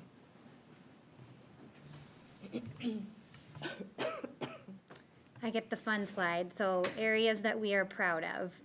Our first area is last year, our Dunwoody School Report Card. We got an overall score of 90, which significantly exceeds expectations. We are extremely proud of that. We had a model last year that proved to be very successful for us, which really helped our subgroup of economically disadvantaged students. They grew a ton last year in ELA and in math.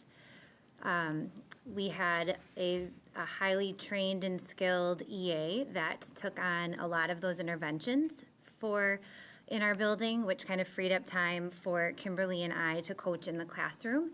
And so she was able to work. We had a lot more students that were able to service that way, that fell into that subgroup, and those students made a lot of gains in ELA and math. So And if you look at our school report card, those are the areas that gave us a lot of that value add category. So extremely proud of that.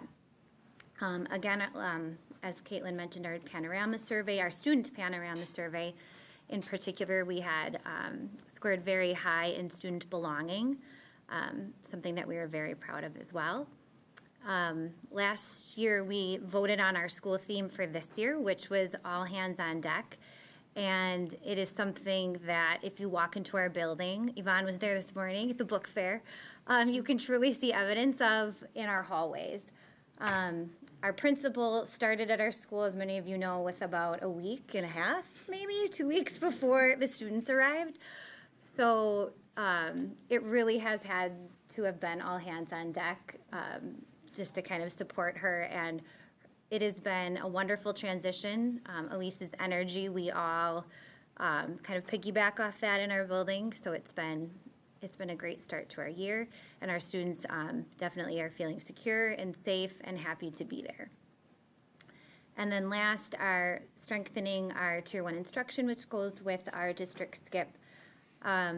As a few people have mentioned, we have a brand new literacy curriculum this year, which there's been a lot of shifts. If you've read in the media about literacy, about how we're practicing. We're putting a lot more emphasis on phonics instruction, on phonological awareness, a lot more like systematic, sequential approach. So that's been a shift. We're trying to incorporate a lot more background knowledge, vocabulary instruction in 3rd and 4th grade. So it's not only a shift in the curriculum and the program, and that's been extremely different, but it's also in the teaching practices as well. So that's where my role comes in to help. We do a lot of co-teaching, coaching, observing and giving feedback. The teachers meet weekly in PLCs. They actually meet twice in a PLC at Dunwoody. And then we've started to meet once a week with district level teams as well. So there's a lot of collaborating going around the new literacy program. And then in math, just this year, Kimberly's led the charge in developing a new math resources website.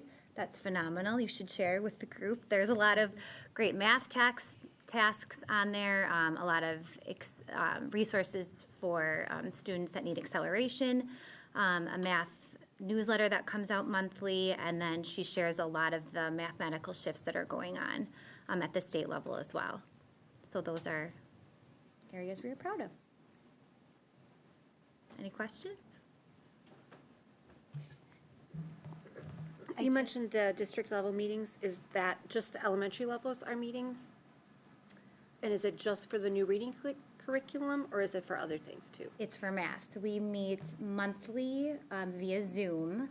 We have elementaries have a common planning period. So we meet over Zoom twice a month. One is math focused, and then the other is reading focused, and then all the strategists kind of facilitate those meetings. So how many staff are involved in that then? So in one meeting, it would be 9 teachers and then 1 strategist. Oh, and then I lost my slide. There was a slide that talked about deliberately checking for understanding.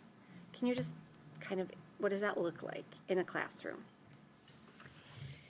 Yeah, I can talk about this. This came from the core actions of instruction that we've talked about as a principal team, and Tammy has led us through. These are 2 parts of that. This was part of what we had done as a staff that Kimberly described of what it looks like, sounds like within our buildings and within our classrooms. Checking for understanding may be as simple as a thumbs up, thumbs down. Students and doing that on their chest or rating themselves as a 1, 2, 3 of how they're feeling about their understanding of the lesson. And it's really the opportunity for teachers to check in with students and see what their comfort level is with the new content or what they're learning, and then adjusting their instruction from there, providing that feedback. We talk about effective feedback, specific feedback instead of just generic, like, good job, nice work. but being really specific on whatever that student is doing at that time to reinforce that exact behavior. Does that answer your question? Yes, that does help, but so like, let's just say a lot of the kids are doing the thumbs down or whatever, then it's a redirection, a reteaching, so that's giving the staff member to know whether to move on or whether to stay on that topic and reteach, or? Yep, absolutely. It can also guide if a teacher's going to pull a small group after that lesson. It can give them, a visual read of the room as far as which students may need a reteach in that. If it's a majority, maybe a whole class reteach, and just an opportunity to check in more like informally with students instead of waiting for a summative assessment where it's kind of after the fact. So being intentional and making sure that our instruction is based off the needs of our students at that moment in time. Thank you. I just wanted to say, when you say all hands on deck, it's really holy buckets.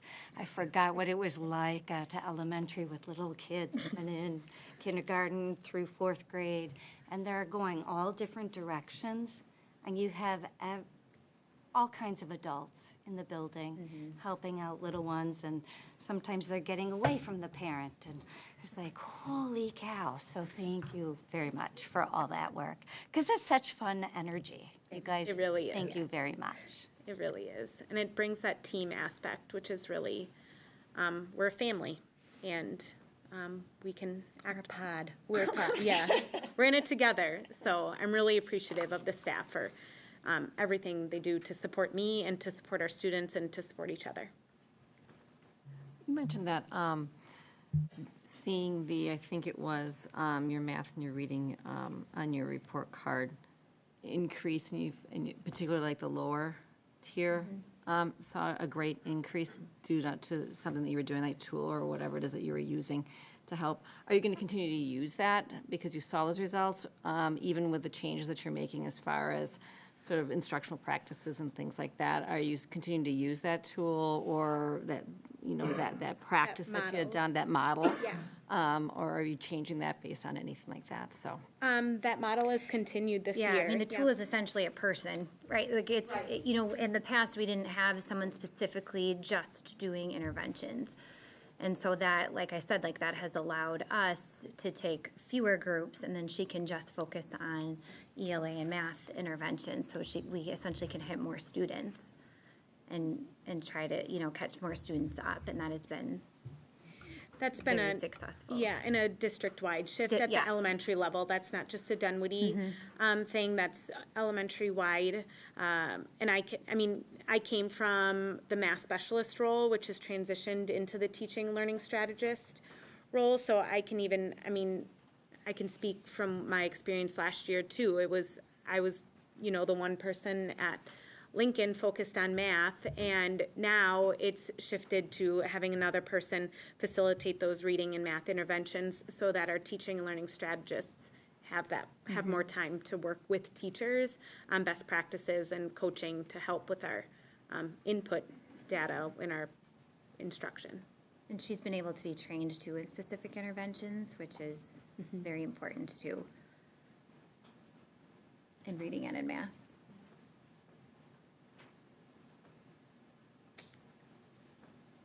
Awesome. Thank you, everyone. Thank you. Yeah.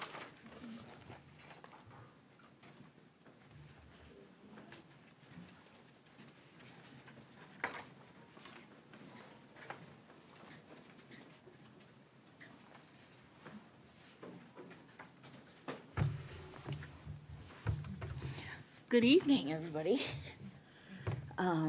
We're always happy to be here with all of you. I'd like to, add to something Mel said earlier. This principal team, I really want to compliment this team and all of their BLTs. We all work so closely together. You're going to see some repetition in what we share as well.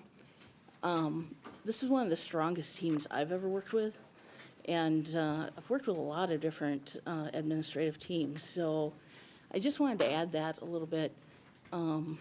These are really good people doing great work, and their BLTs are really fantastic, so it's always exciting.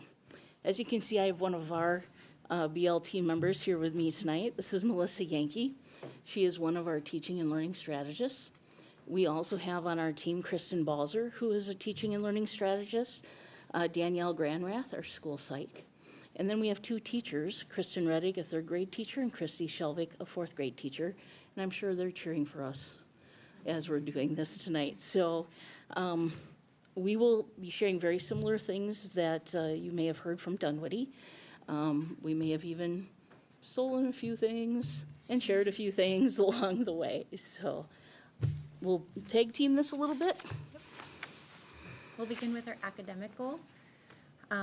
Again, just as the other schools that I've already shared, our goal is that 100% of our students will make 1 year's growth in a year's time. Our plans for achieving this goal is providing focused instructional coaching cycles and ongoing professional development for all of our staff. We're also holding data-driven PLC meetings surrounding our student data and really looking at all of our students' needs and how we can move them forward to continue making that year's growth. We're also, we have established grade level data meetings. Those are scheduled for our year. We have one coming up, and we're just reviewing, continuously reviewing our student data, how they're performing in the classrooms, how those students are performing in those differentiated groupings that we've created earlier in the school year, and just constantly looking at how we can move all of our students forward so they can be successful. And then we are also continuing our target time interventions. We differentiate for our small groups, those that need intervention, also those that just need some reinforcement or remediation, and also those students that could benefit from some enrichment opportunities outside of the classroom. One thing that we've done to help ensure that we're making a year's growth for all of our students is that our iReady diagnostic is scheduled 3 times a year. But we did ask all of our classroom teachers to do a quarterly check with an iReady growth check. That will allow us to look at all of our student rosters, or classroom rosters, to see in January after that mid-year diagnostic to see which students are predicted to make that 1 year's progress, that 1 year's growth, and if students are mentioned indicated on that report that they might not achieve that based on their performance on iReady. Our teachers are now prepared to really look more closely at our data and again make really intentional plans for all of our students to help us achieve this goal by the end of the year. Well, and a lot of this ties into what we've talked about before around GLEAM. You know, the grade, ensuring that all kids have grade level, engaging, affirming, and meaningful instruction. With that focus on grade level, our new adoption with our new resources, and really that high engagement piece. And as we're doing our walkthroughs and gathering our data, a lot of that's ensuring that our students are engaged and that we're not only making sure we're closing gaps for students who may be struggling or not getting the content right away, but we're also growing those high kids, that we're making plans for all of our students. Our school climate, sorry, that little chart there is small. We thought it was a really great idea using our panorama survey results to borrow Dunwoody's staff survey. And so I thank them for sharing that with us. We really want to get our staff input to make sure that we're giving everybody what they need. And in our survey, the top areas that came out for us to focus on, growing in and providing professional development on, are the trauma-sensitive practices, Tier 1 SEL, and I think as we're transitioning to that really being taught by classroom teachers, they just want that opportunity to grow in that area so they're confident as they're working with their students. And then that teaching pedagogy and practices was also a very high component for us to focus on to start our work with supporting our staff. In that work, we're scheduling a minimum of one meeting a month, starting right away in January, where we are focusing on these topic areas. And we're also talking as a BLT if there's a way for us to not wait all the way until the spring panorama survey, but to do some mini surveys with our staff to ensure that we're on the right track and supporting them how they need. So we have lots of different things that we're trying to work our way through to gain information in time to really react and do something about that. We also feel as part of our school climate, it's important to have that student wellness piece. With our DESA results, we track those every year. We share information with our staff. We connect with parents, with students who may need additional assistance or are really struggling. This fall, sorry, I wasn't sure what that was at first. They're cheering. Woo-hoo. All right, we'll take it. Even though, last year we ended at a very high percentage, even this fall, we started out at 95%. So we're continuing to track and grow students, even our newest students coming into the building to ensure that their needs are being met. And we are connecting and setting students and families up with counselors as needed that come into our building on a regular basis. And then our third goal, we want that behavior maintenance. So we are tracking our behavior plans for all students. Our goal is always to have 0 or 1, 85% of our students to have 0 or 1 behavioral incidents. We're doing a great job with that this year. We're on SuperPath and we track it monthly. So we're very excited at the end of the month. We always have a celebration. We highlight what classes are doing well. We highlight what students are doing well. So we're really trying to grow that atmosphere and keep that as a central part of our overall school climate.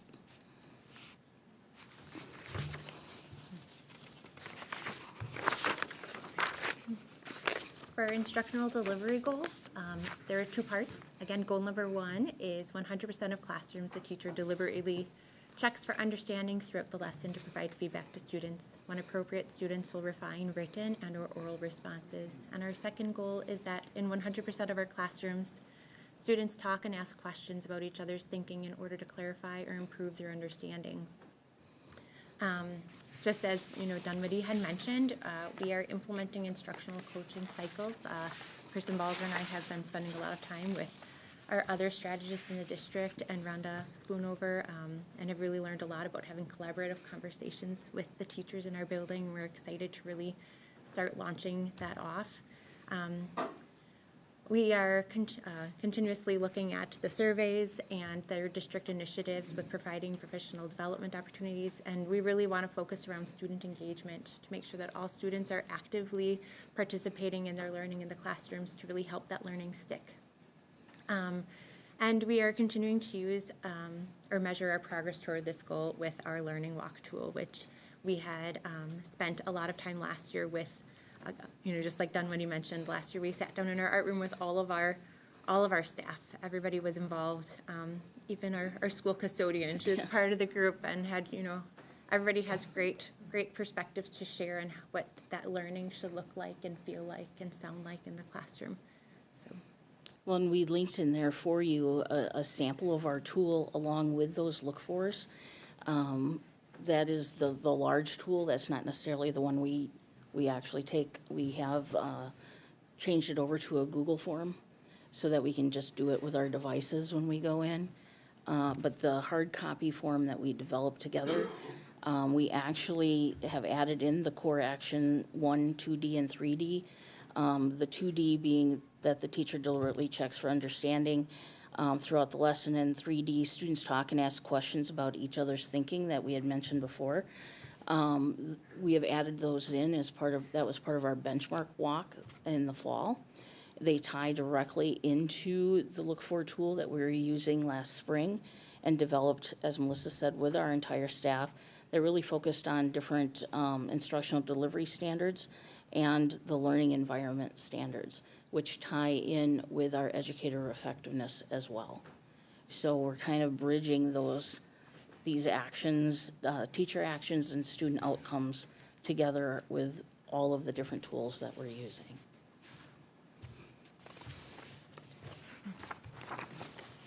Well, and celebration are areas of pride. We have so much that we're thankful for and that we celebrate regularly.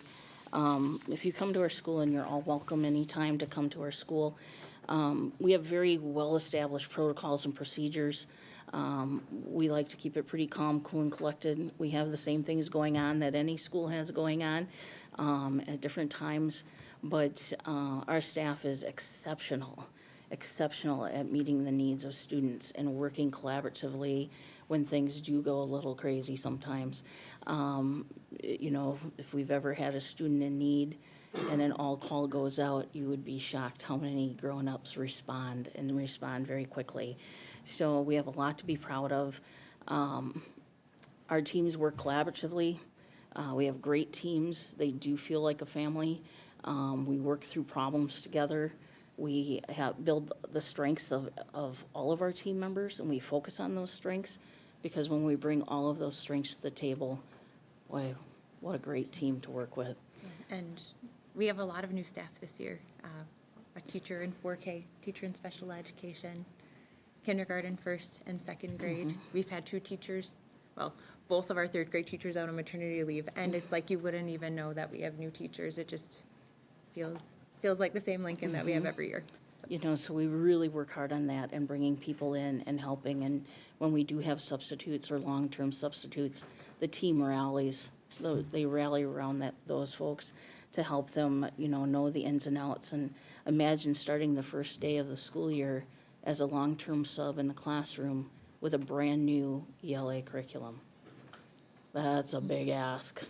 And they've just done an amazing job helping one another. So we're always, we have a lot to be thankful for and to celebrate. Kind of talking about our state report card, you know, we have significantly exceeded expectations multiple years in a row. That again goes to that heart of our staff. We look at individual students, we chart and track students, where they're going, how they're performing, what their needs are, not only academically, but social, emotionally, and behaviorally, and making sure that we're always looking at the whole child and what's happening so that we can be supportive. And then I also have to compliment our parent group. Our parents at Lincoln are amazing, and our PALS parent group, definitely an area of pride for us, has been for a very long time. These folks go above and beyond for us to support and engage and enhance our overall school experience. So we really have so much, and there's so much more. I mean, we could give you pages, but I think they'd throw us out. Any questions for us? So I have one question, because I know you were talking about the 1 year's growth in 1 year's time, which is awesome goal to have, and then you gave like how many times you guys do the iReadies. Can you explain like how long that takes? Because it's not like our kids are in a test all day long. Like I remember Iowa tests, you know, 3 days in a filling in the row. bubbles, yeah. Filling in bubbles. It's not like that. No. Yeah.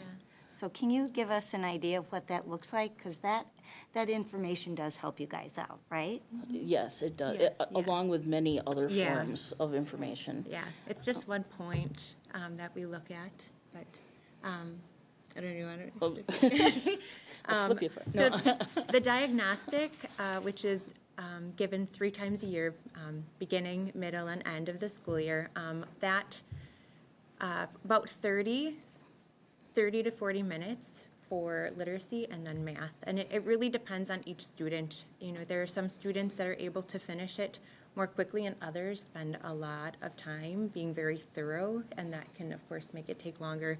The growth check that I mentioned is a shortened process, a much shorter process, but it just is a way, once you have 3 different testing points, it then starts to give you the predictors of how the students will be performing throughout the year. So we just thought it would be helpful to have that information by January, because then Not that we want kids to constantly be taking tests. You can give it more frequently. We don't. We don't because we want them to be engaged in learning. But it'll just give us some helpful information to help guide their instruction in addition to the other assessments that we're doing throughout the day. Mhm. Thank you. Yeah. Anything else? Well, thank you all Yeah, for thank you for everything your you do.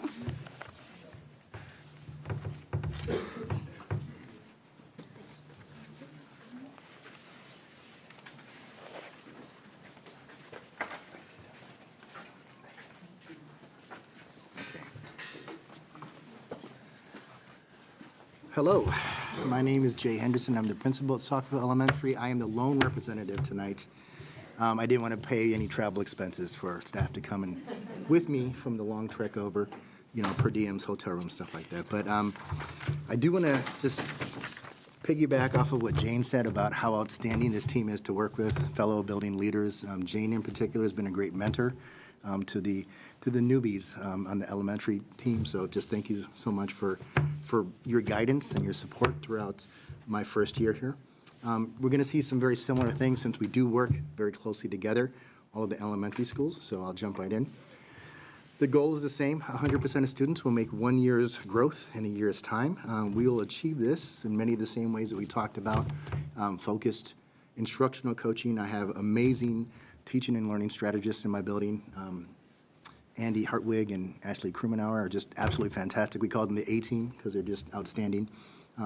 They've really done a great job in helping me to understand where we're at as a building, the instructional needs, really getting in on that ground level, and really have just been a great support to a new principal like myself. So we have that focused instructional coaching model going on. Data-driven PLCs and multi-level systems of support meetings where we're really looking at how are students responding, what's the data tell us, what do we want students to know and be able to do, and really looking at, again, how do we use data effectively to drive that instructional practice forward. Our grade level data teams, we just met today, looking at progress monitoring, how do we track and measure growth.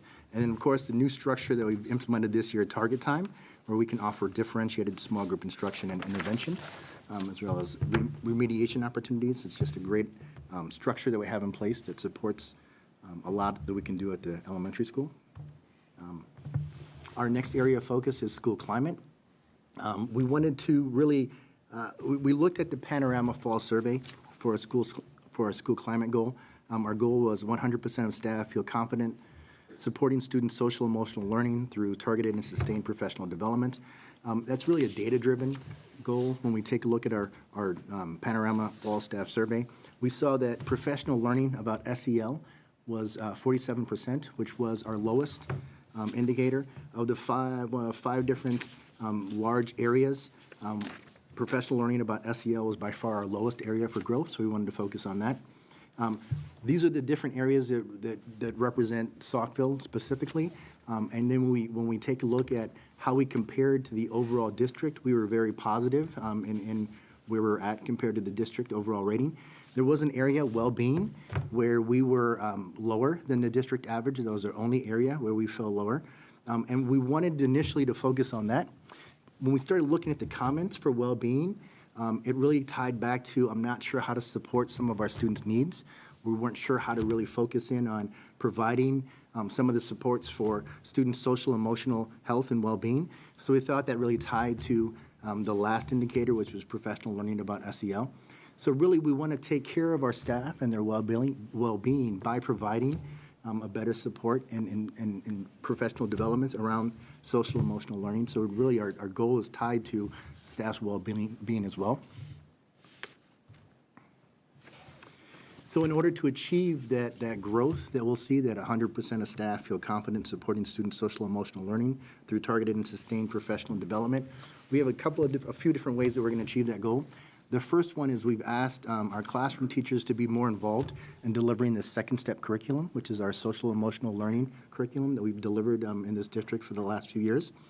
To really get them involved in the language, the topics, the ways that we can provide the social emotional support through that curriculum. We wanted to make sure that they were involved and a part of that. So Our staff has done a great job in taking on the second step lessons and working with our school psychologists to deliver those lessons in the classroom. We also want to commit, just like Jane had talked about, a monthly meeting to developing our staff professionally, leading about teaching our staff about trauma-informed care, led by the principal and the school psychologist, really that trauma-sensitive school lens.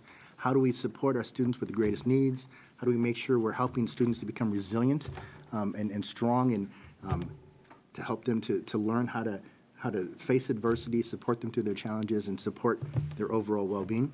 So we've really taken that approach of targeted professional development. We had our first one in November. We didn't have an opportunity in December with the shortened month to have another professional development about trauma-informed care. But in addition to delivering that, we also wanted to seek some feedback from staff, so we provided a survey afterwards. How was this beneficial? And what are some topics you'd like to see us address moving forward to get their ownership and buy-in for the next round of professional development?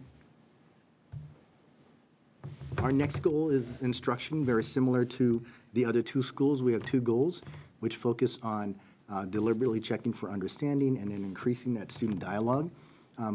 We had, I think, a really authentic process, like the other schools did, in developing our Learning Walk buy-in. We took the initial baseline data from our learning walks that we conducted in September. We identified these areas of growth. And our next step then is really engaging our staff in a process to identify what it looks like, what it sounds like, what it feels like, so that we can really support staff in not only providing an idea of what that looks like in class, but engaging them in that process as well to get their voice involved in that, so that they'll be a part of identifying what success looks like in our building. Again, we have those instructional coaching cycles. We have phenomenal teaching and learning strategists that I talk about that go in and co-teach with our staff as well. And then we have that continued professional development at the district level to achieve those goals. An area of pride, Mel had talked about initially. Our panorama survey goal was 100% of staff will complete the fall panorama survey. At Saukville Elementary, we had 95.6% of our staff engage in that. So I think that like one staff member, I have to track them down and find out who that was. But it was anonymous, of course, so I'm not going to be able to do that. But I think all but one staff member completed the survey, which I think is phenomenal. Because in order for us to really work with the staff and to help and get the feedback, we have to engage them, right? So we had a very high level of engagement with our fall panorama survey. We also track our analytics for our newsletters. We have a community and family newsletter that goes out every Tuesday. We're averaging over 400 views. We can track that on S'mores. And then our staff weekly newsletter, on a staff of about 45 people, we have over 100 views as well a week. So we, again, just very high levels of engagement that we're very proud of, that we want to celebrate. And that's what I've got. I thought Mel said maybe more like 7 minutes, not 10, so I apologize. But there is a Packer game tonight, so what questions do we have? You talked about the target time. When does it happen and how often? Target time happens every day, 4 times a week. We take Fridays off for 30 minutes at every grade level. So first grade will have 30 minutes a day for 4 days a week. Second grade will have 30 minutes a day for 4 days a week. So. Is it individual classes? It is, so it's kind of, it's a really, and it might look slightly different in every building. It's really an all hands on deck approach where there's a team involved. We have our grade level teachers. We have our teaching and learning strategists. We've even brought in some related arts teachers as well to support the overall group. So that grade level has about 5 or 6 different adults working with them. So you can really break up and do some individualized, targeted instruction, which is great to differentiate the needs. It's flexibly grouped, so people come in and out of groups based off of data. So it's, again, about 5 or 6, and every 30 minutes, it's about 5 or 6 different people working with a grade level. It's pretty great. Yeah.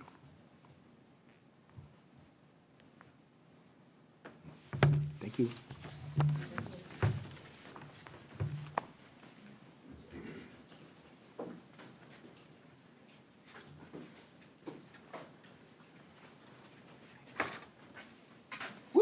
the best for last, baby. Let's go.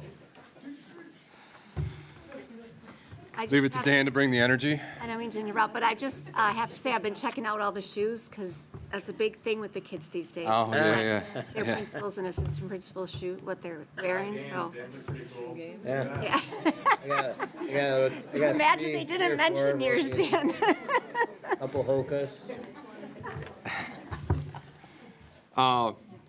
Good evening, everybody. We're going to jump right in. As Jay said, I know the Packers are up, I believe, 7-0 right now, so I know we're anxious to get to that. But not the priority for sure. I'm very excited to be here and share with you all what we're doing at TJ Middle School.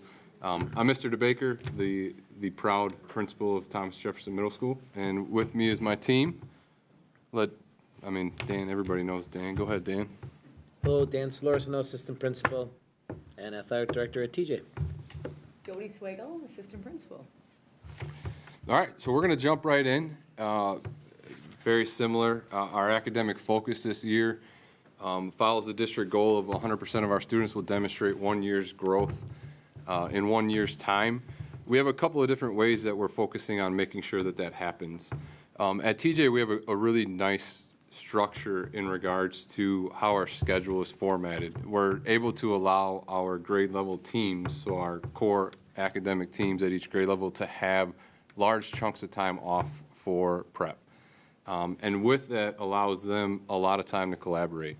So if you're an 8th grade student in a math class at TJ Middle School, you're going to be receiving the same curriculum across that grade level, which allows us the opportunity to then really focus in on making sure that we're focusing on standards that our students need, and most importantly, making sure that we're assessing those standards and meeting students where they're at, and then providing supports where that might be. And we have the time within our data in order to do that. So common formative assessments and PLCing at grade level within content areas is a huge priority for us, and our structure allows us to do that. Another way that we promote a growth mindset, not just for the adults. When we walk into the classrooms at TJ, we really want to see our students kind of participating in that productive struggle, and we challenge our adults in the building to do the same. Once again, with that structure that we have, we are able to do different meetings within PLCs and really engage in some, PD with our staff outside of the professional development times, which brings us to the next one, encouraging collaboration amongst colleagues. We do team meetings at TJ every other week on Tuesdays, and within that setting, it really allows us to run many professional developments with our staff. And one of the big focuses for us is culturally responsive practices. We've been utilizing the book that's kind of gone throughout Port Washington-Saukville School District over the last couple of years with culturally responsive teaching in the brain. I know there's been a lot of opportunities for staff to participate in that at the district level, and we've kind of taken it a little past that in regards to really doing some enrichment activities around it. Like, how are we going to implement these practices and strategies within our classrooms, within our school, and our culture? So we challenge our staff in those respects, and the conversations that we have in those are phenomenal, and I really enjoy participating in those. And last but certainly not least, we do have a great structure within our day for WIN. So that stands for What I Need. And it really is, it's a 30-minute time that we have in the course of the day to either meet a student where they're at, if they have showing some gaps in their learning. We have different tiered interventions as part of our multi-level systems of support to really support those students. Or it could be students that really grasp the concept, and now what are we going to do to enhance or enrich that learning and those concepts. And our teachers do a phenomenal job with identifying what those students need. And just like in the elementary, we will be revamping that. Actually, we have meetings set up tomorrow to kind of see how our first round went and kind of identify areas that we can improve upon and students that might need something different as we move into the next cycle.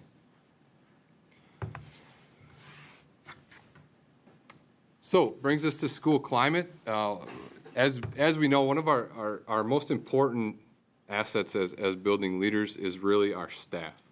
Our teachers are really at the forefront of making sure that our students are meeting the goals that we set for them. And so it's important for us as the administrative team to make sure that we prioritize our staff and what they might need. So as we We had a big goal of getting 100% of our staff to fill out the panorama survey because, as we talked about and other teams have talked about, it's important for us to know and provide supports with accurate data. I think last spring when it was given, the TJ crew was around 50% with that survey, and we did reach 90% this fall, so pretty accurate information. And one of the things we identified was we want to make sure that our staff, when they come to work, have that sense of belonging, that it is a team or a family feel at the building. And I know I walked into a great culture. The staff at TJ do a phenomenal job with this kind of stuff. And when you walk in there and you watch the teams interact with each other, it really does have a family feel. But when I saw that 71% identified that they had that positive sense of belonging, we wanted to set a goal for 90% by spring of 2024 when we administer that survey again. One of the ways that we do that is we start off every staff meeting with a staff shout out. So I put it on the administrative team to identify a staff member who, with no prompting, for whatever reason, has kind of gone above and beyond to support a student. And it's pretty easy to do when it comes time. I'm like, hey, you got a staff shout out? And everybody's like, yep, I'm going to do so-and-so. It's pretty easy to jump on that with the staff we have at TJ. So we've gotten some really positive feedback around that. Another great thing that the staff do, I can't even take credit for this, is we do a lot of family eating. Foodie Fridays is a big thing. Is the picture in the lower left is an example of that. Every Friday, a team will come together with some theme for the food on that day. But we've also done staff cookouts. I know that I'll be cooking for the staff on the 21st for everybody.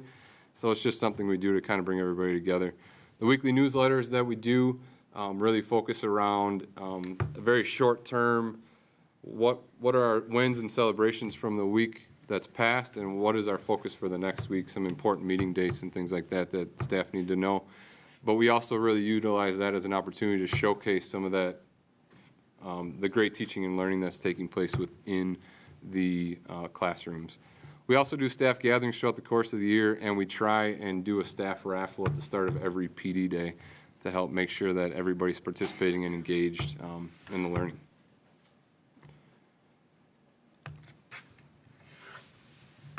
So this brings us to our big instructional focus. So our goal is 100% of our classroom lessons will address disciplinary literacy. So the graph on the right here showcases our fall iReady data. And as you can see, the biggest area of focus is our comprehension around informational text. So when we transfer that to disciplinary literacy, what we're talking about is non-fictional instructional text. So the beautiful thing about a goal like this is it happens in every classroom. It doesn't matter if you're in a choir classroom, a science classroom, a math classroom, social studies in particular. These are all classrooms that have some sort of disciplinary literacy. So when we see informational text as a student's need that we need to focus on, it's pretty easy for us to kind of find a way to do that and focus our attention on that. So semester one, we really focus in collaboration with our building leadership team, honing in on identifying what disciplinary literacy is. So reading and writing and thinking in science, or reading and writing and thinking in math, and providing our teachers with those opportunities to learn alongside with Rhonda. She's brought in some great things that kind of align with this goal, and being able to provide our teachers with specific intentional ways to implement those things within the classroom setting has been super helpful. We've also developed for semester two, our focus is going to be around our our walkthrough tool that we created in collaboration with the BLT, and we are going to be focusing in on these 5 areas, and it's really nice because our walkthrough tool has specific look-fors that are very easy to see or hear or feel as you walk into a classroom setting to see if those things are happening. And that allows us then to kind of look at what our data looks like from that walkthrough tool and focus our professional development time around developing PD to focus in on some areas that we feel our teachers might need.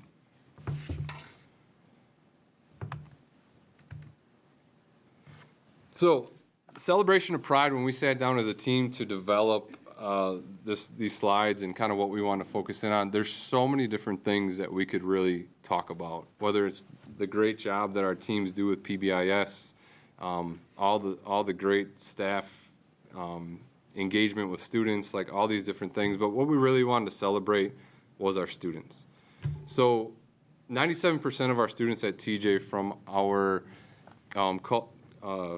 the community survey that was given in November identified an adult that they felt close, that they felt connected to.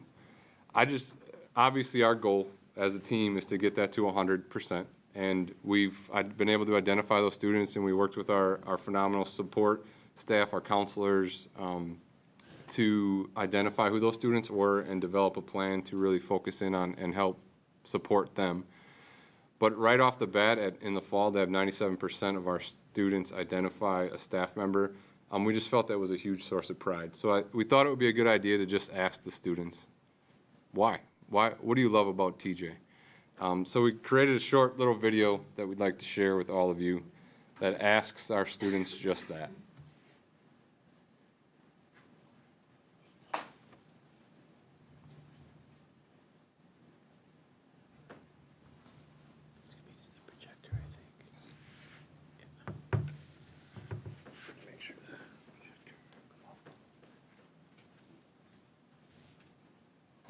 I like TJ because of the band and Mr. Hackbarth and all the cool songs that we play.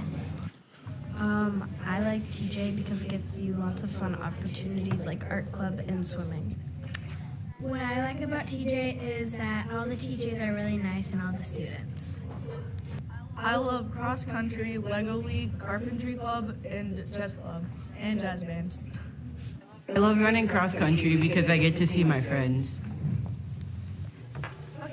I like TJ because of all the options you have for the sports and the clubs. I like TJ because of all the teachers like Miss Cora and friends. What I like about TJ is all the teachers because they're really fun and all the classes, and I really like art. We like building cool stuff, and Tech Ed like This pool table. I really love TJ because I love art club and it's really fun.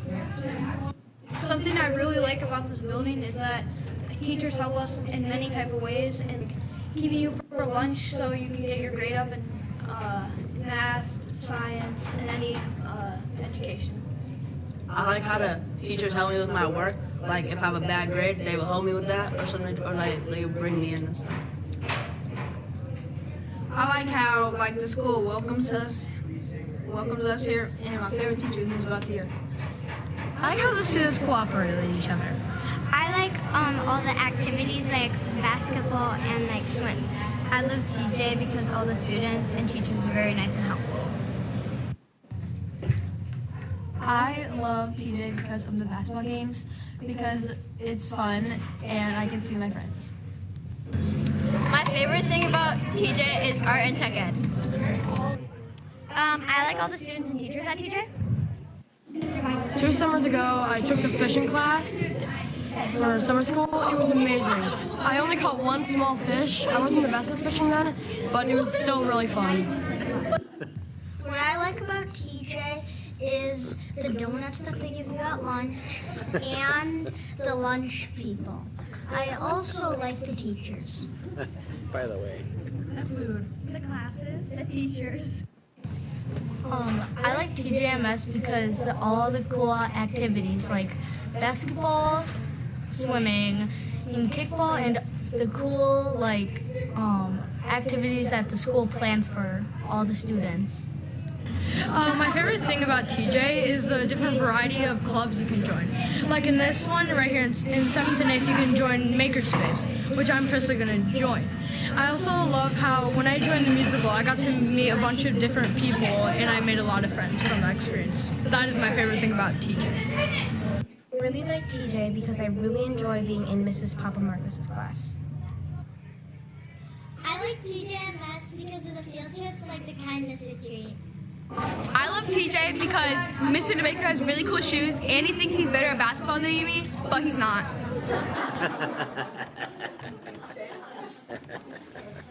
It's on. So, yeah, exactly. So, with that being said, we just thought that'd be a good way to celebrate really what the adults do in the building. I can't speak highly enough, of how great the staff is at TJ. They really are student-focused. You know, they'll do anything at the drop of a hat to support kids. And it's really easy for me as a first-year principal here, new to Port Washington-Saukville School District, to walk in and have such a great staff. And I just thought it'd be a great way to showcase their work by just letting some students kind of articulate, you know, why they like coming to school every day.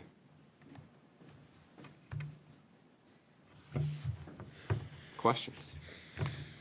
Somebody mentioned Gleam, and I've heard great things about, and a lot of our administrators have been to the training. Is that, I'm assuming, I don't know if you had it before you came here, and the same for Jay, because I think the rest of our administrators have gone through. Yeah, so I was actually able to onboard a couple weeks early so I could go with the crew out to Denver and participate in the Standards Institute with the second group that went. So I was familiar with it in regards to that. It kind of has different acronyms and things at different places, but yeah, I was able to participate in that. And then kind of for everybody, so are the Learning Walk tools specific to each building and each grade level? So yeah, that's a great question. So we were okay to create a Learning Walk tool that's specific to our needs or our goals at our school. So for instance, ours at TJ is honed in on that disciplinary literacy focus. So when we walk into a classroom, are we seeing teachers engage in you know, background knowledge or developing vocabulary around a specific skill, or you know, whatever those specific look-fors might be. So ours is intentionally focused on that, because if we want to achieve that goal, then we have to see where areas or subject matters or certain content areas may not be as familiar with different components of it. So it really allows us the opportunity then to focus in on professional development that's intentional for the needs of our building.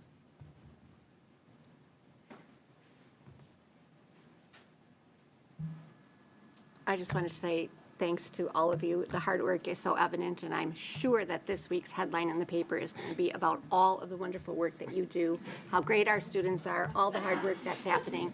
I have no doubt that that's going to happen this week. So, you know, plenty of time to get the headlines in. So thanks for all your hard work. Oh, thank you. It's evident that our students are going to be the winners, and you guys are great, and our staff is great, and thanks for everything you're doing for our kids. Thank you.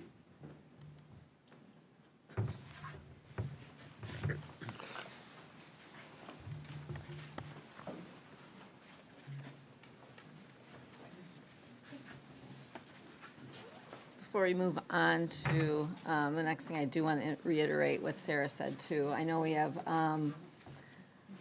new people in new positions, in different positions this school year, and I know that there's been a lot of learning the last couple of years, particularly like this year, and I know it's a lot of hard work, it's extra work, it's different ways.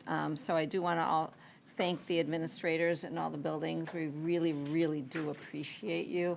And pass it also along to your BLTs, your staff, because without the hard work stemming all the way down to there, we don't get to see them as often. So make sure that they do know appreciation from the board that their hard work is going to benefit our students, and that's what we're all here for. So thank you very much. Mel, I'm not sure if you're still there. I am, yeah. Okay. I don't know if you maybe fell asleep, maybe. Feeling better. No, So if you want to wrap it up I as could well. fall asleep during those presentations. I just have to emphasize and thank the administrators again. I know,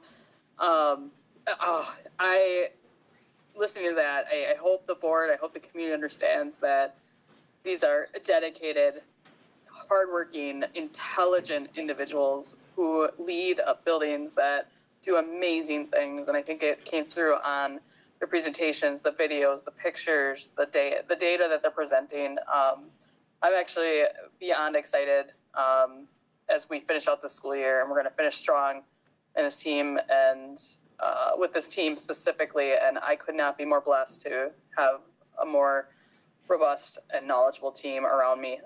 They really are, and that includes all the way from the district office administrators to the building principals and the building leadership teams. Everybody is just fantastic, and it's something that truly makes Port Washington-Saukville School District very unique with the talent that they have. So I just have to emphasize that. Thank you, and we'll let everybody get on to probably the Packer game or something. Thank you.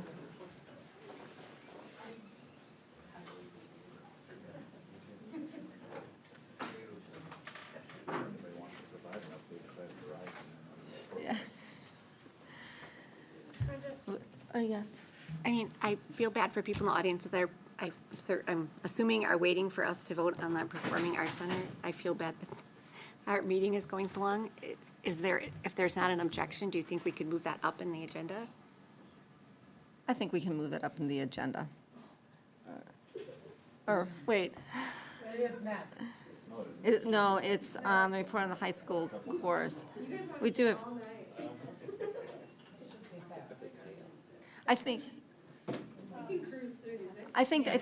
these next ones are pretty quick, but I do thank all of you who have been waiting patiently, but I'm sure learning a lot about the skip work that we've been doing, so I appreciate your patience.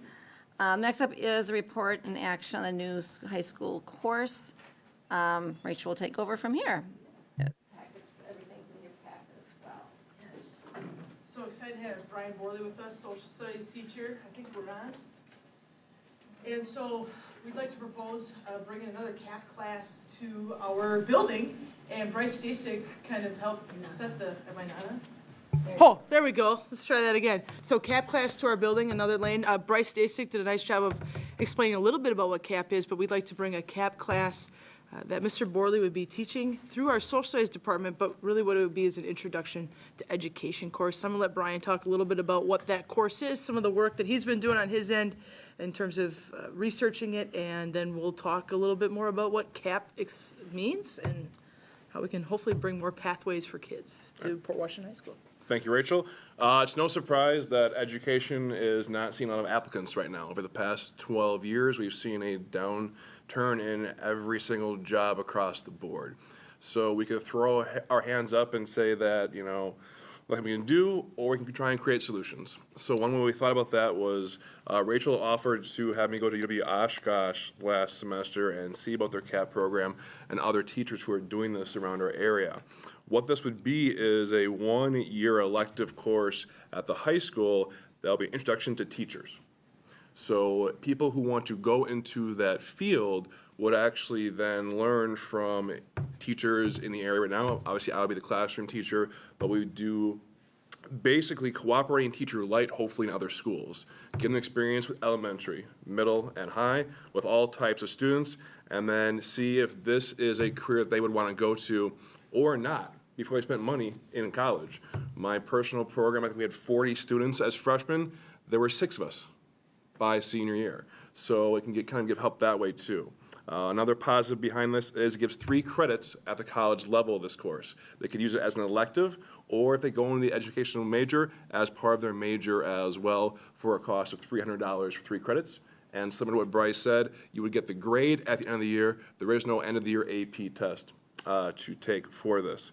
Other highlights for this, other schools have done it where if you go through this program, you're guaranteed an interview if there's any opening in that district that you went to, and some districts even give a stipend for graduates to come back and teach in those areas as well to try and get those people to apply in any jobs that we have going forward. As far as me, like, I'm very excited to offer this course.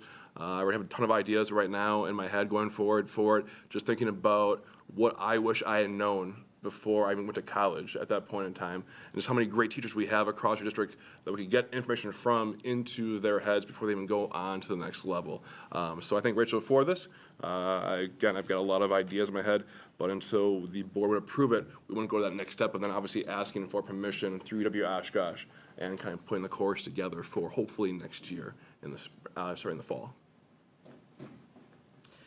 And just some other highlights, I suppose. Grafton is running this currently, Nicolay. So I've had a chance to talk to our North Shore Conference principals that are offering this through UW Oshkosh. I just had a chance actually to talk at Northern Ozaukee School District in a high school class where they're offering this actually through UWGB, but something very, very similar. So I was a guest speaker for them in their course. And I've done mock interviews for quite a while through UW Oshkosh, but also through St. Norbert College, where they have their teacher prospects talk. And one of the things I remember last spring at St. Norbert's was the talk that Brian indicated earlier was, we need to organically grow our field.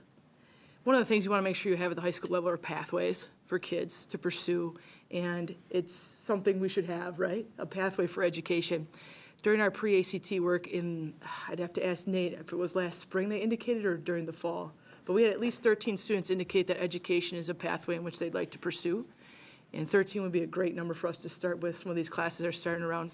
When I was in Sheboygan, we had about 8, 9, 10 kids, and that's a school twice the size of ours. So I think I know there are students that are going into education right here, and we like to provide them more opportunities at this level to get a taste for something, as well as dual credits. When you look at our state report card as well, there's that dual credit piece on that card.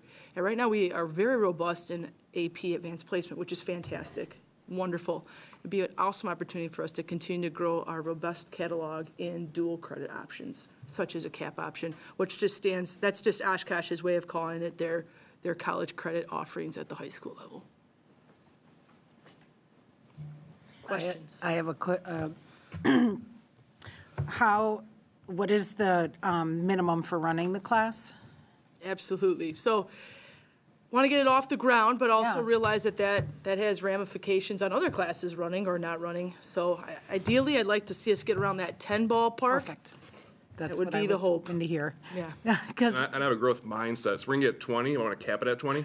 yeah, okay, well, that's that'd be good. fantastic. Yes. We have 13 students who say they're interested. Yeah. And I can assure you we're going to go talk to those 13 kids and say, hey, have you thought about taking Mr. Borley's class in the And fall? it can be, so it can, for people who choose to go into education, it can count toward what they need. And possibly for those who maybe change their minds about education, it can continue to be something that they can use as a general elective. Absolutely. It counts as a general elective. Okay, thank you. Yeah, there's a website called Transferology, which can then look at any school in America and see if Oshkosh's credits would go towards that as an elective for this class. Typically, if you're staying in-state, any of our WEAC athletic association schools, those transfer quite easily. But even like your UW-Madisons, that come in as in general elective credits in all the previous experiences I've had. Not to say that things don't change here and there, but I very rarely have ever heard of a student when they go to school in-state having any issue with those credits transferring. You mentioned some of the other schools in the area doing this. Do you know what their experience has been as far as class sizes and interest? And then have they even gotten to the point where a student has come back after getting through? Yeah, go ahead. My intermediate and others teachers, 8 to 34. So it's 8, so it's quite a range there. The teacher in Grafton is just starting this class for the first time in January, so he has no experience there. And then the two I met from Kimberly and Hortonville, they were both under 4 years, so there's no one coming back yet.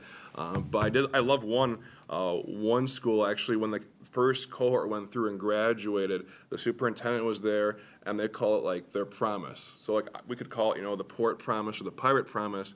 Like, we promise you've gone through these steps. We promise if you come back and apply for one of our jobs, here's what we're going to offer you 4 years from now. And I just love that. Number one, there was great press that day. Plus, just a great message that we want you to come back to us and live in the community that you grew up in and service it. There's also extracurricular groups, activities. It's called Educators Rising. That is an opportunity for students to have an extracurricular that's tied to education as well. And I have some experience with that too. So in my previous lifetimes where we ran that. But the goal would be to have kids come back. I love this. Thanks for bringing it forward. Will it at all, I know youth service learning, is that program still going on, by the way? Yes. Yes. And currently overseen by me, your principal. Yeah. In your spare time. What are some of the other CAP offerings? Like, we already heard, this is our second one tonight. Are there other ones that we don't offer that you have your eye on possibly offering? So we have a CAP speech class that we offer as well. So we already had that speech. So in essence, we come before you because we don't have anything in our books like this right now. So we need your approval to put it on book. But we have a Phi-Ed class that really fits the mold as well. So Chris Nahn went last spring as well with Brian and Mark Bickler, and we're looking to offer that class in our 24-25 catalog as well, kind of like a lifetime fitness type course. But realistically, as we start to really hone into our pathway work, so this is a passion point for me, we could start talking about ACP and start talking about CTE courses, which are our career technical education courses and dual credit offerings that we offer through that. So we're talking business, technical education, but then we could start talking about dual offerings in all of our classes. Maybe it's MSOE with PLTW, which I think used to exist here more than it maybe does currently, as I'm still learning some of our historical context here.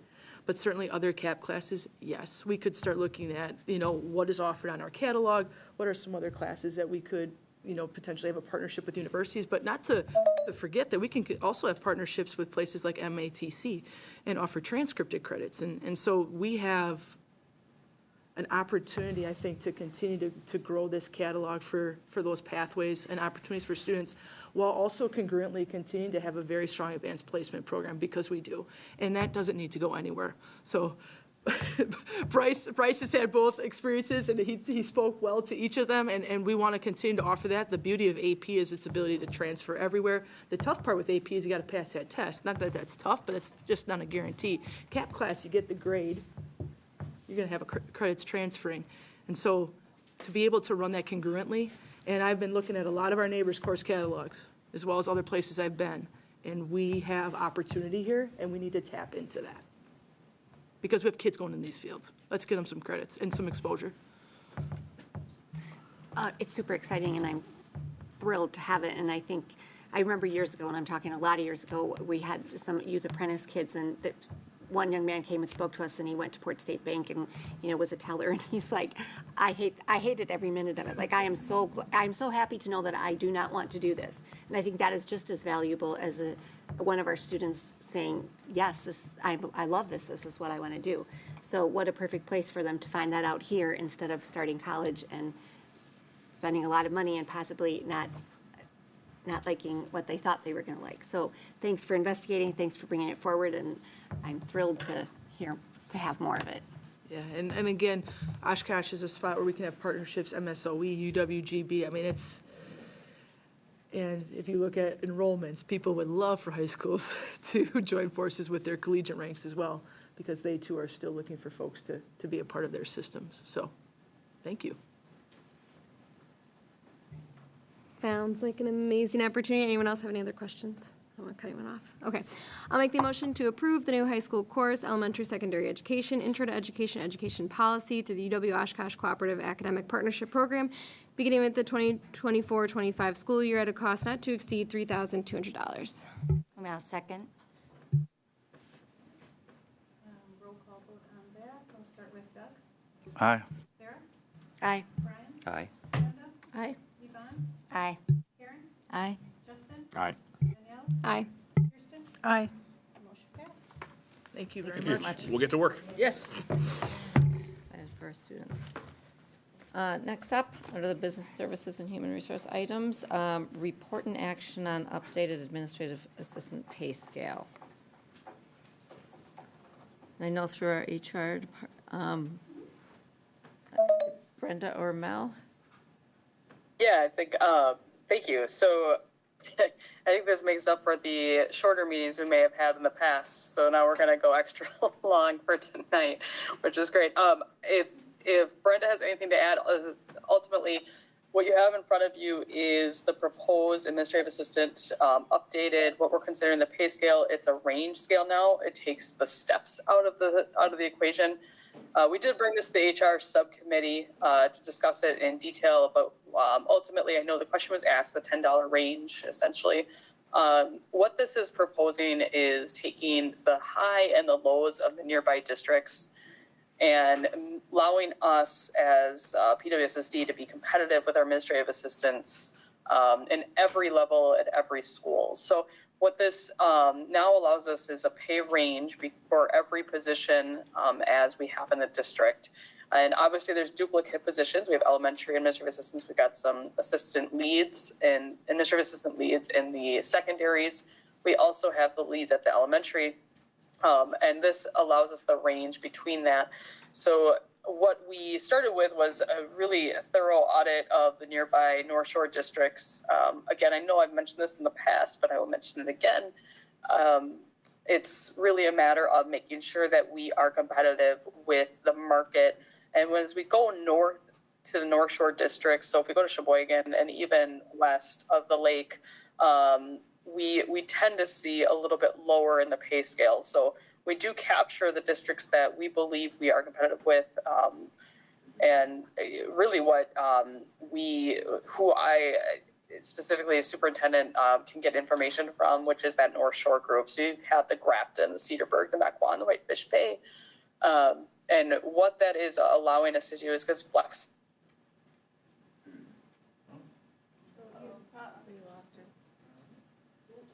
Computer shut down. Oh, no. Oh. So, screen black.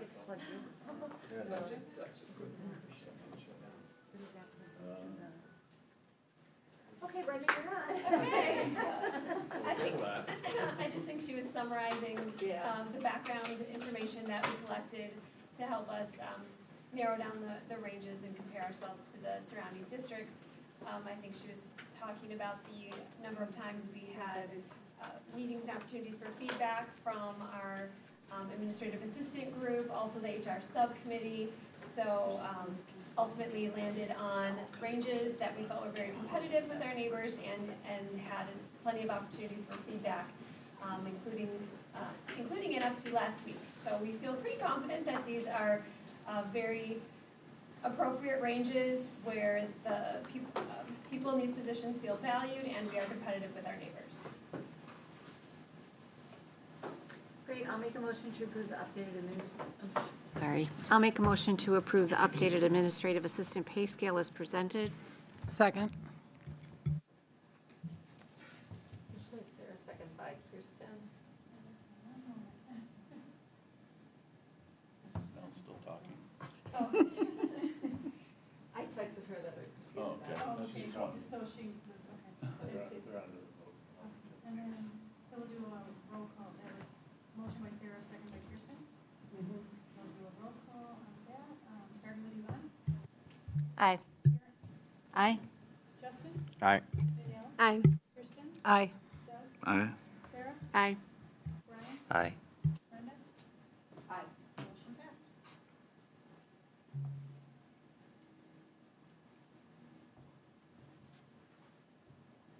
Okay, on to the all-important item on this agenda. It is the report and action on Performing Arts Center manager positions. So I think I'm not sure if Mel can take it over or Brenda. Hear me okay? Yes, Yep. yes. Okay. Ultimately, I actually think I'm going to let the individuals who were brave enough to speak at the beginning of the meeting, I think they spoke on behalf of this PAC manager has been in the works for quite some time. I do have to thank Nate Hines and John Bunyan and the entire music department for all of their hard work over last year, for gathering the data around all the hours that go into the PAC already, and we don't even fulfill it to its greatest capacity. But ultimately, what this position would offer us is an opportunity to really, truly do just that, take care of the equipment that it's supposed to be. These are some, when we did the referendum as a district and we put the PAC in, and I was not here for that. However, speaking to many individuals, one of the items that I think may have gotten lost a little bit or, just tabled for a little bit is this PAC manager position. I could speak on behalf of individuals who I've spoken to, and just being somebody who is in these performances, I think we can all safely say we have an amazing department, music department in general. Our theater performances from TJ, who offer that opportunity to our TJ students all the way to high school, our band, our a cappella, our choirs. This is a phenomenal group of students, and they deserve to be in a performance arts center that is kept up with and has somebody that manages it that can also drive in other opportunities for not just our students but our community. And right now we're not taking full advantage of that to its great capacity, the greatest capacity that could be. I am actually this is something that's near and dear to my heart, only because I do believe in making sure that we have the activities and the athletics and activities for all of our students, and no matter what area of focus they wanna adventure into. The other piece of this that I don't know if it was mentioned quite enough tonight was the opportunity for not just our performing arts students, whether they be in music or not, but you think about what goes into a performance all the way from behind the scenes to the lighting, the amazing help that we get with even just the construction of sets. And you are reaching far beyond just one group of students. We can have the ability now with the performing arts manager position to reach out to our own departments within our buildings, whether it be tech ed or electrical or just the sound and the very aspect of the music that and the art that we can capture within that space. We have a beautiful facility. We have, honestly, beautiful students and children who are performing in it.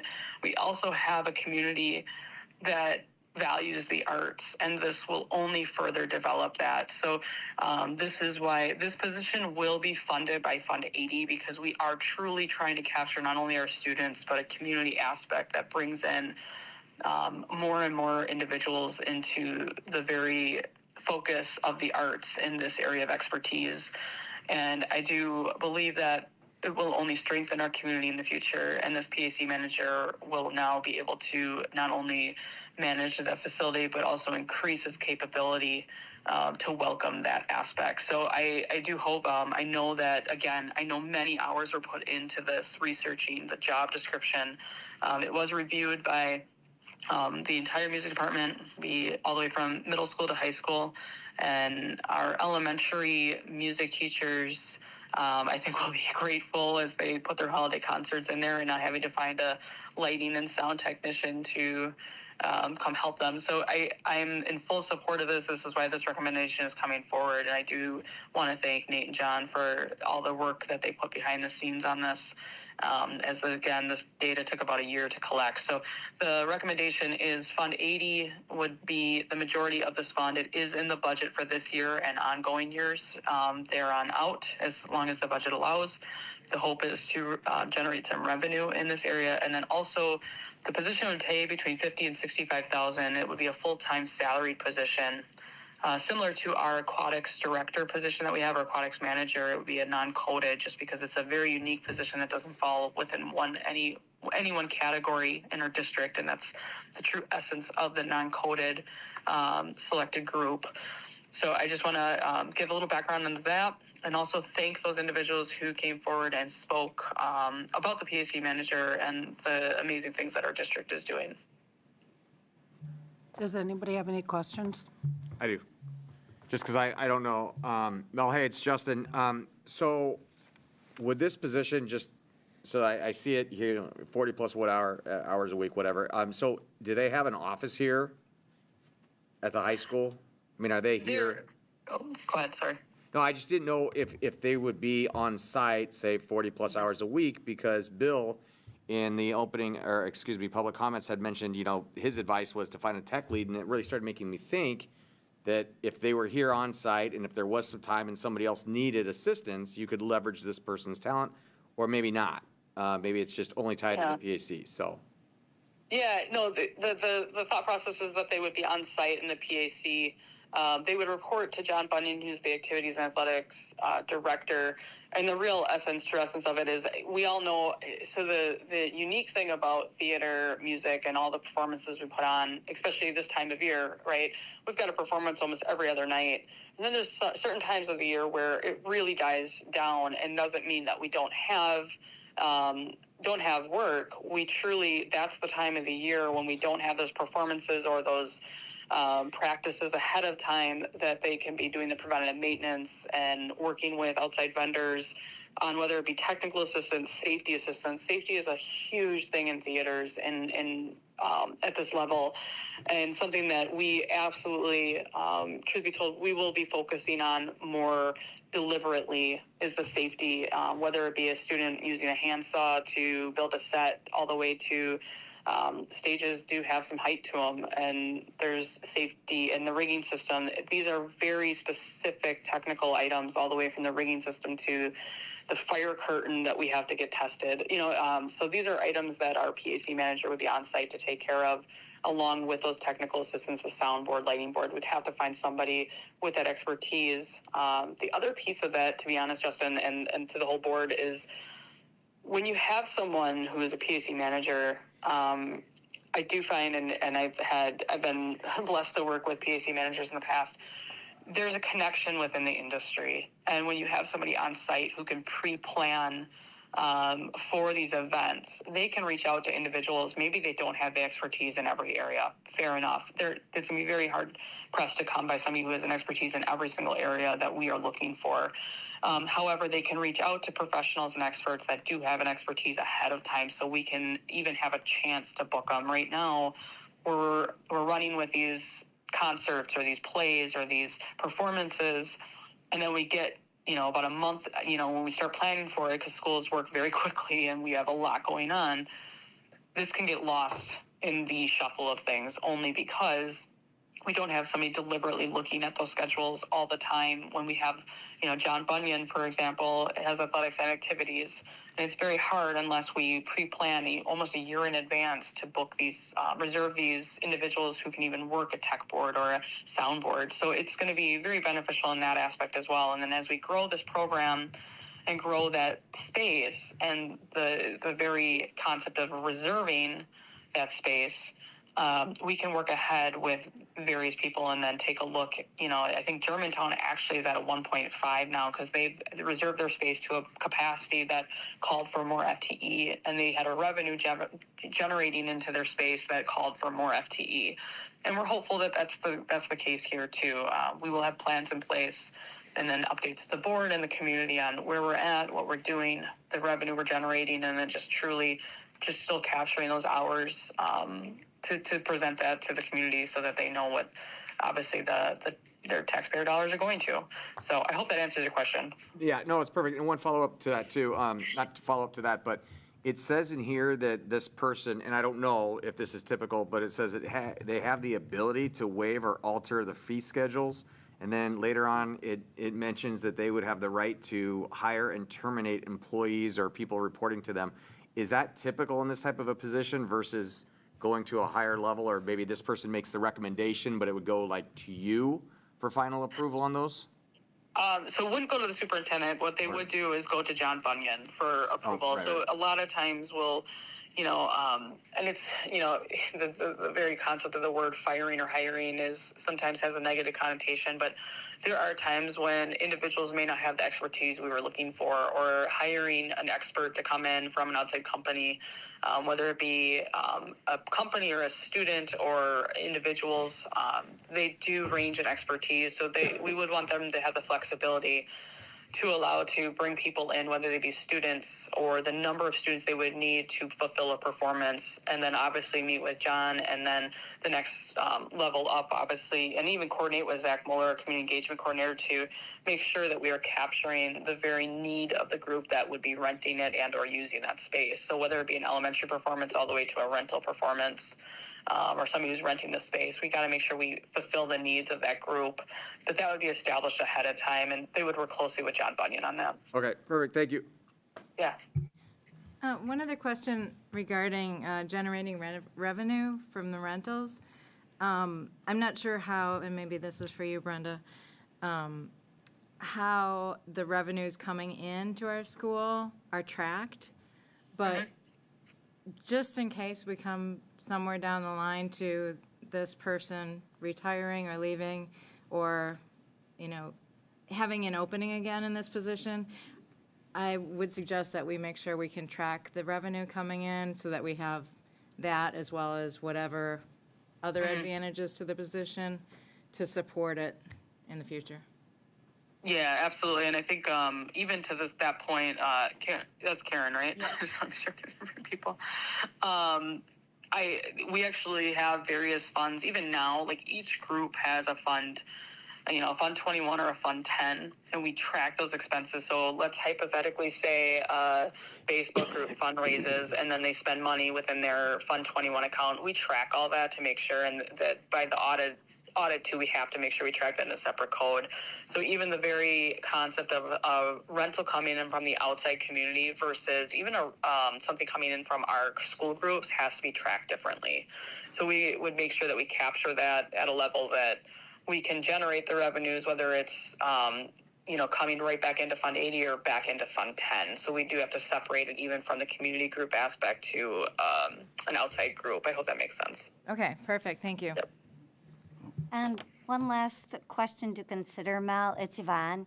So we had Ryan Juska, Bill, Katie, Chris, and they were talking about some very specific things. Ryan, the one student, I got to watch him during one of the elementary performances and see what he does on that soundboard, light board, holy bucket. Can we include them, please, in the interview process? Because these people obviously have more background than I would in understanding what we would be looking for. I mean, I see your descriptor and read through all that, but it's nice, especially from a student perspective, especially if we're looking to mentor students, maybe thinking about going into those type of careers. Yep, absolutely. Actually, and I did reach out to both the TJ and the high school music boosters club presidents to ask them if they or some multiple people from the music boosters could be on the interview committee. I think that's an important aspect, as they are a very dedicated and actually very knowledgeable group. So, and they've helped fund so many great things through our music department. So, Yvonne, to your point, the student, yeah, absolutely. If especially Ryan, if he is able to and willing to, then absolutely. But more specifically, if there's people from the music boosters that would like to sit on that, as they do fund quite a bit in that department, in that focus area, I think it's important that they sit around the table for the interview. Thank you. Any more? Yes. No? First, I wanted to thank our staff and our students for filling in this gap of this much-needed position. It's exciting that we'll be able to maximize our facility. And also, I'm hoping, I mean, this is a pretty extensive description of the person that we need. Wondering what are our chances of getting somebody to have all of this background. It's a pretty specific career. And how easily are these people found? Yeah, it's a unique area of focus. I will grant you that it is an extensive job description, and we are asking somebody who has quite a bit of experience in that area. Many times too, and again, I speak only from the aspect of learning about this position and learning about theater, or really just the last couple of years through various entities, being our own groups, and even my personal experience in the theater. I do think that the technical background is something that we critically need to make sure comes on the forefront. That is some of our biggest needs right now. And then the aspect of just knowing theater in general. A lot of these things, we do have experts already that we partner with that can add training.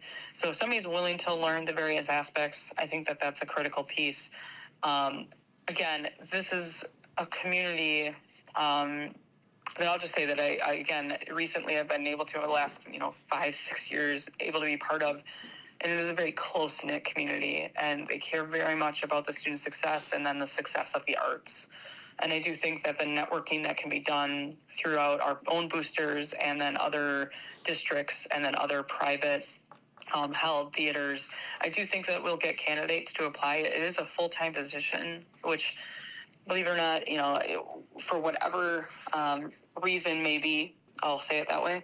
A lot of times some of these positions aren't full-time with full benefits. And I do think that that's going to capture It's going to be able to put us in a position to provide somebody with those expertise that may not have that in another district even, or private, private theater type position. So I do think that we'll be able to get it out there, and I do think that we'll have candidates available for this position.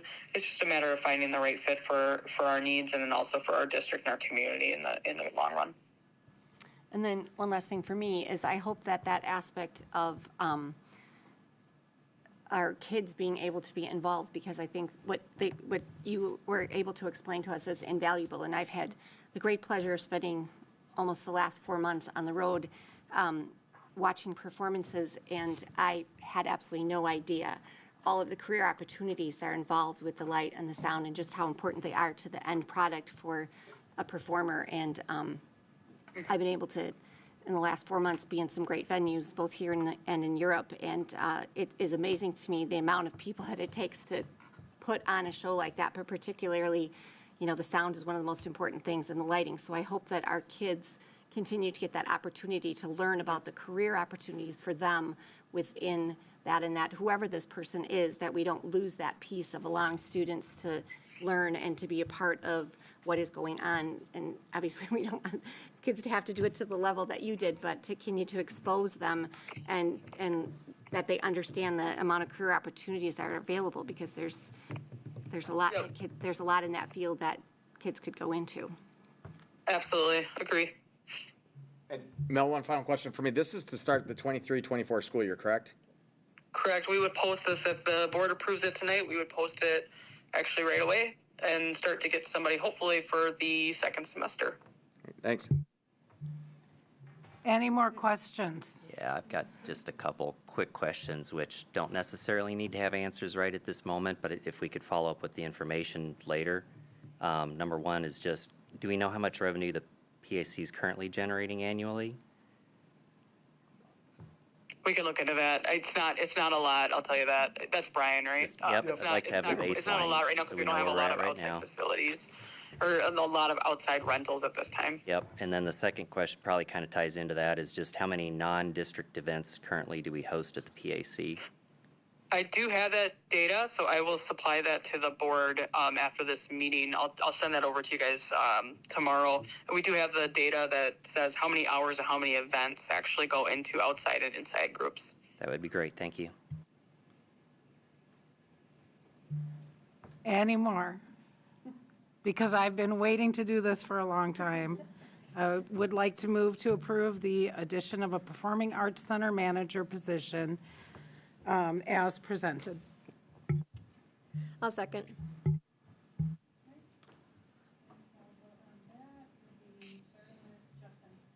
All right. Aye. Aye. Aye. Aye. Aye. Aye. Aye. Aye. I want to thank for you guys for sticking it out back there. And I want to thank the whole team that I know that Mel had already thanked, in the music department, in the middle school, and the high school. This is something that is very critical. We have a phenomenal music program here, and the support it needs. I know that we've been running on a lot of volunteers in the last years, a lot of hours by our staff right here, a lot of hours by music boosters and parents and students, and this is just going to really solidify that this is not only going to be managed but taken care of as well, because I do know that there's been a lot of concern about just the uses, the outdoor use, the overuse, and the not neglect, but just not having that oversight on it and putting it on the shoulders of all of us. So I really thank all of you for doing this. I think it's going to be an incredible addition to our high school. So thank you very much.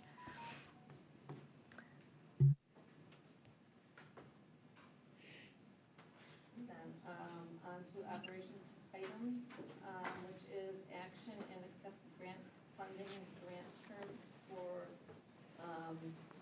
the mapping of our schools. And I know the grant is attached, so not sure if it's Mel or Brenda that want to, or I think we can just act on it, yeah.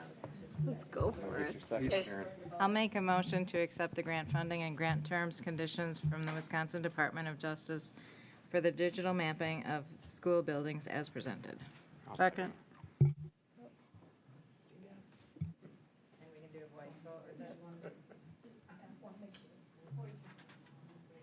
All in favor? Aye. Opposed? Motion passed. Then, next up is superintendent items. Mel, if you want to take over those. Yep. So the next item, if I'm following the agenda correctly and my brain isn't a fog, we got an action on one page, school calendar for the 24-25 school year. So you'll find a lot of similarities from the 23-24 school year. I just want to hit on a few of the items that have changed just slightly. And this is truly just a reflection on feedback we received from staff and or administrators. So the start of the school year, we always have, obviously, new educator training and a staff welcome back. And one of the feedbacks we received last year was that the professional development we hosted was extremely helpful, but it makes that first week back before school very tight. So we separated it. So we had 4 days last year. We still have 4 days of professional development from staff, but we separated between the 2 weeks. So this allows them a little bit more flexibility to host, obviously, those drop-off times. And then if we do have, and which we will, I shouldn't say if we, when we have those professional development sessions, they're not getting 4 days in a row of almost an overwhelming experience. So separating between the 2 weeks is something that we're trying this year, and many districts in the area have done it this way and found success. It also allows our teaching staff kind of that flexibility with those longer weekends to do what they need to do to prepare for the school year. This does provide the new educator training the week before that as well. So it's actually happening and giving them a little more time with staff instead of just the week before and jumping right into this first day of school. The only other thing with this calendar too is historically we have provided staff one holiday, and this actually, the way that it worked out with the timing and just the way the dates fell is we're providing 2 holidays this year, paid holidays for our staff. So that's a little bit of a nicety to this. It still does provide us two snow days, and then the rest remaining after that would be virtual. And then it does not, it includes 1.5 days of professional development and or wrapping up the school year at the end of the year versus the 2.5 or 2, which staff have, obviously by that time of the year, rightfully so, they've worked a full year and they're exhausted. So this also allows us to capture that back in professional development throughout the rest of the year or the remaining year versus at the end. We did keep the exam schedules very similar with in terms of in terms of final exams, and then making sure they have those grading days and then also professional development around that. So spring break, I know I mentioned this when we did this last time, that is the last week of March, which falls in line with all the rest of the CISA schools, and now is actually trying to become CISA recommended, DPI CISA recommended to align all of our spring breaks for various reasons. And I think that captures the notes on this calendar. I just have one question for Rachel. So you mentioned earlier the seniors would have exams the week of the 26th and graduate on the 1st. Is that what you're saying? Yeah, both. So the seniors would have exams before everybody else? Okay. So I have a question because I know I brought this up last time, and I think it's really important to consider having those teacher work days, those professional development days, being the day after a break. For example, after Thanksgiving, the first day back for students is December 2nd.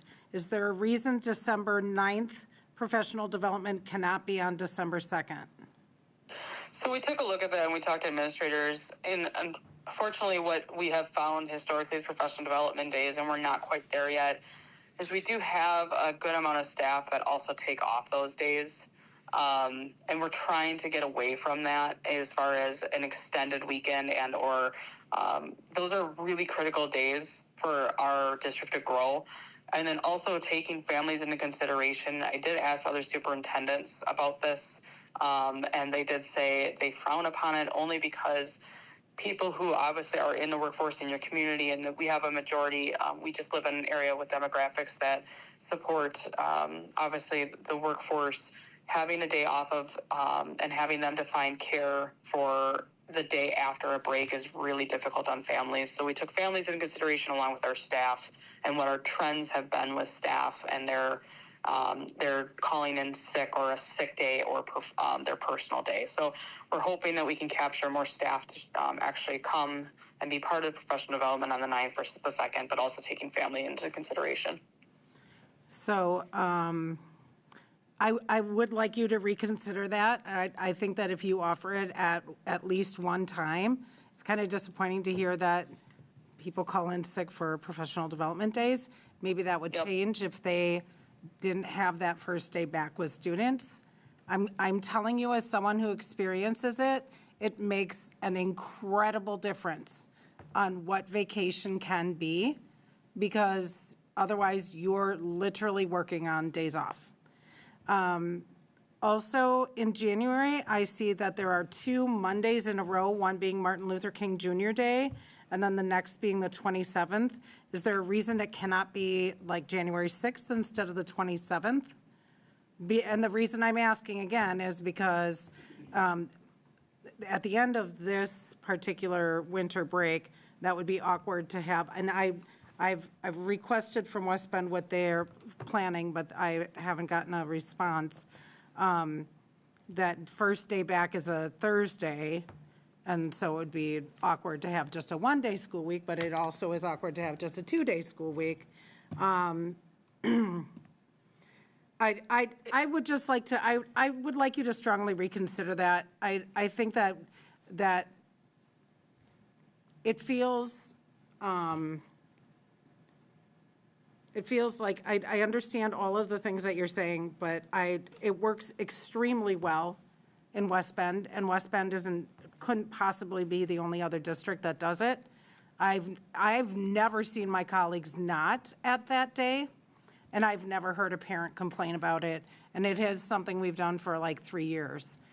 Because I definitely think that if we want to move to a model like that, then we would probably have to take time to survey our community and our staff. Unfortunately, right now, we can absolutely look into that for the 24-25 calendar change.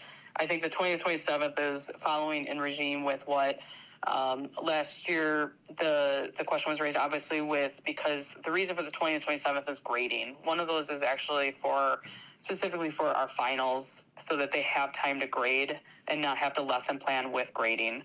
And then the 27th, I know splitting those up is a little bit difficult, but then coming back from a break and then going right into professional development, that way they're allowed to finish out the semester and then come back with a professional development day that aligns with, kind of an equal amount of time off, without gaps of like 7 to 8 weeks without professional development. This allows us kind of that timing of every 3 to 4 weeks now, versus coming back from the 9th, going on break, and then coming back, doing a break, and then really the 20th is only for grading purposes. So I could definitely pass that by. I think one thing that sounds like this district passes it by our district passes it by the teacher union, and we can absolutely do that for next year along with surveying.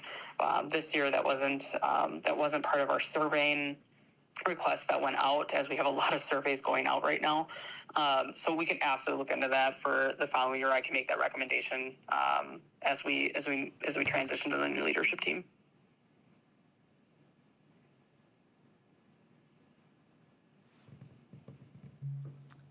So I'll make a motion to approve the preliminary one-page school calendar for the 24-25 school year as presented. Do I have a second?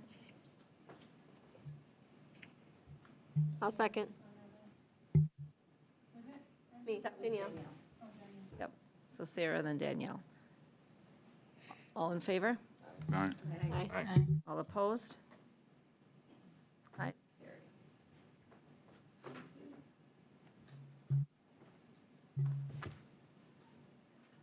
And then, I think the last thing underneath yours, Mel, was just the authorization action to authorize Yvonne to be our delegate for the resolutions.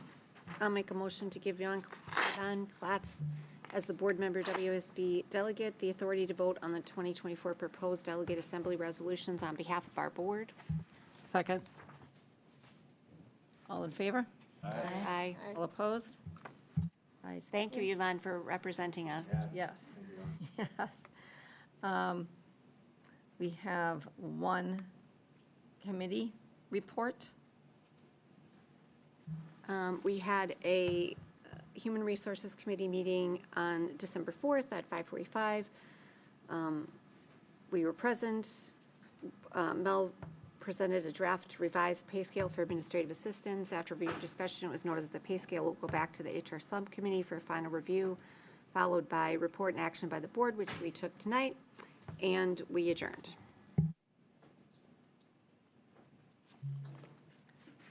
Okay, district committee updates. Seeing none, upcoming board dates are included, and I'll ask for a motion to adjourn. I move to adjourn. I'll second. All in favor? Aye. All opposed? Thank you very much for this long meeting.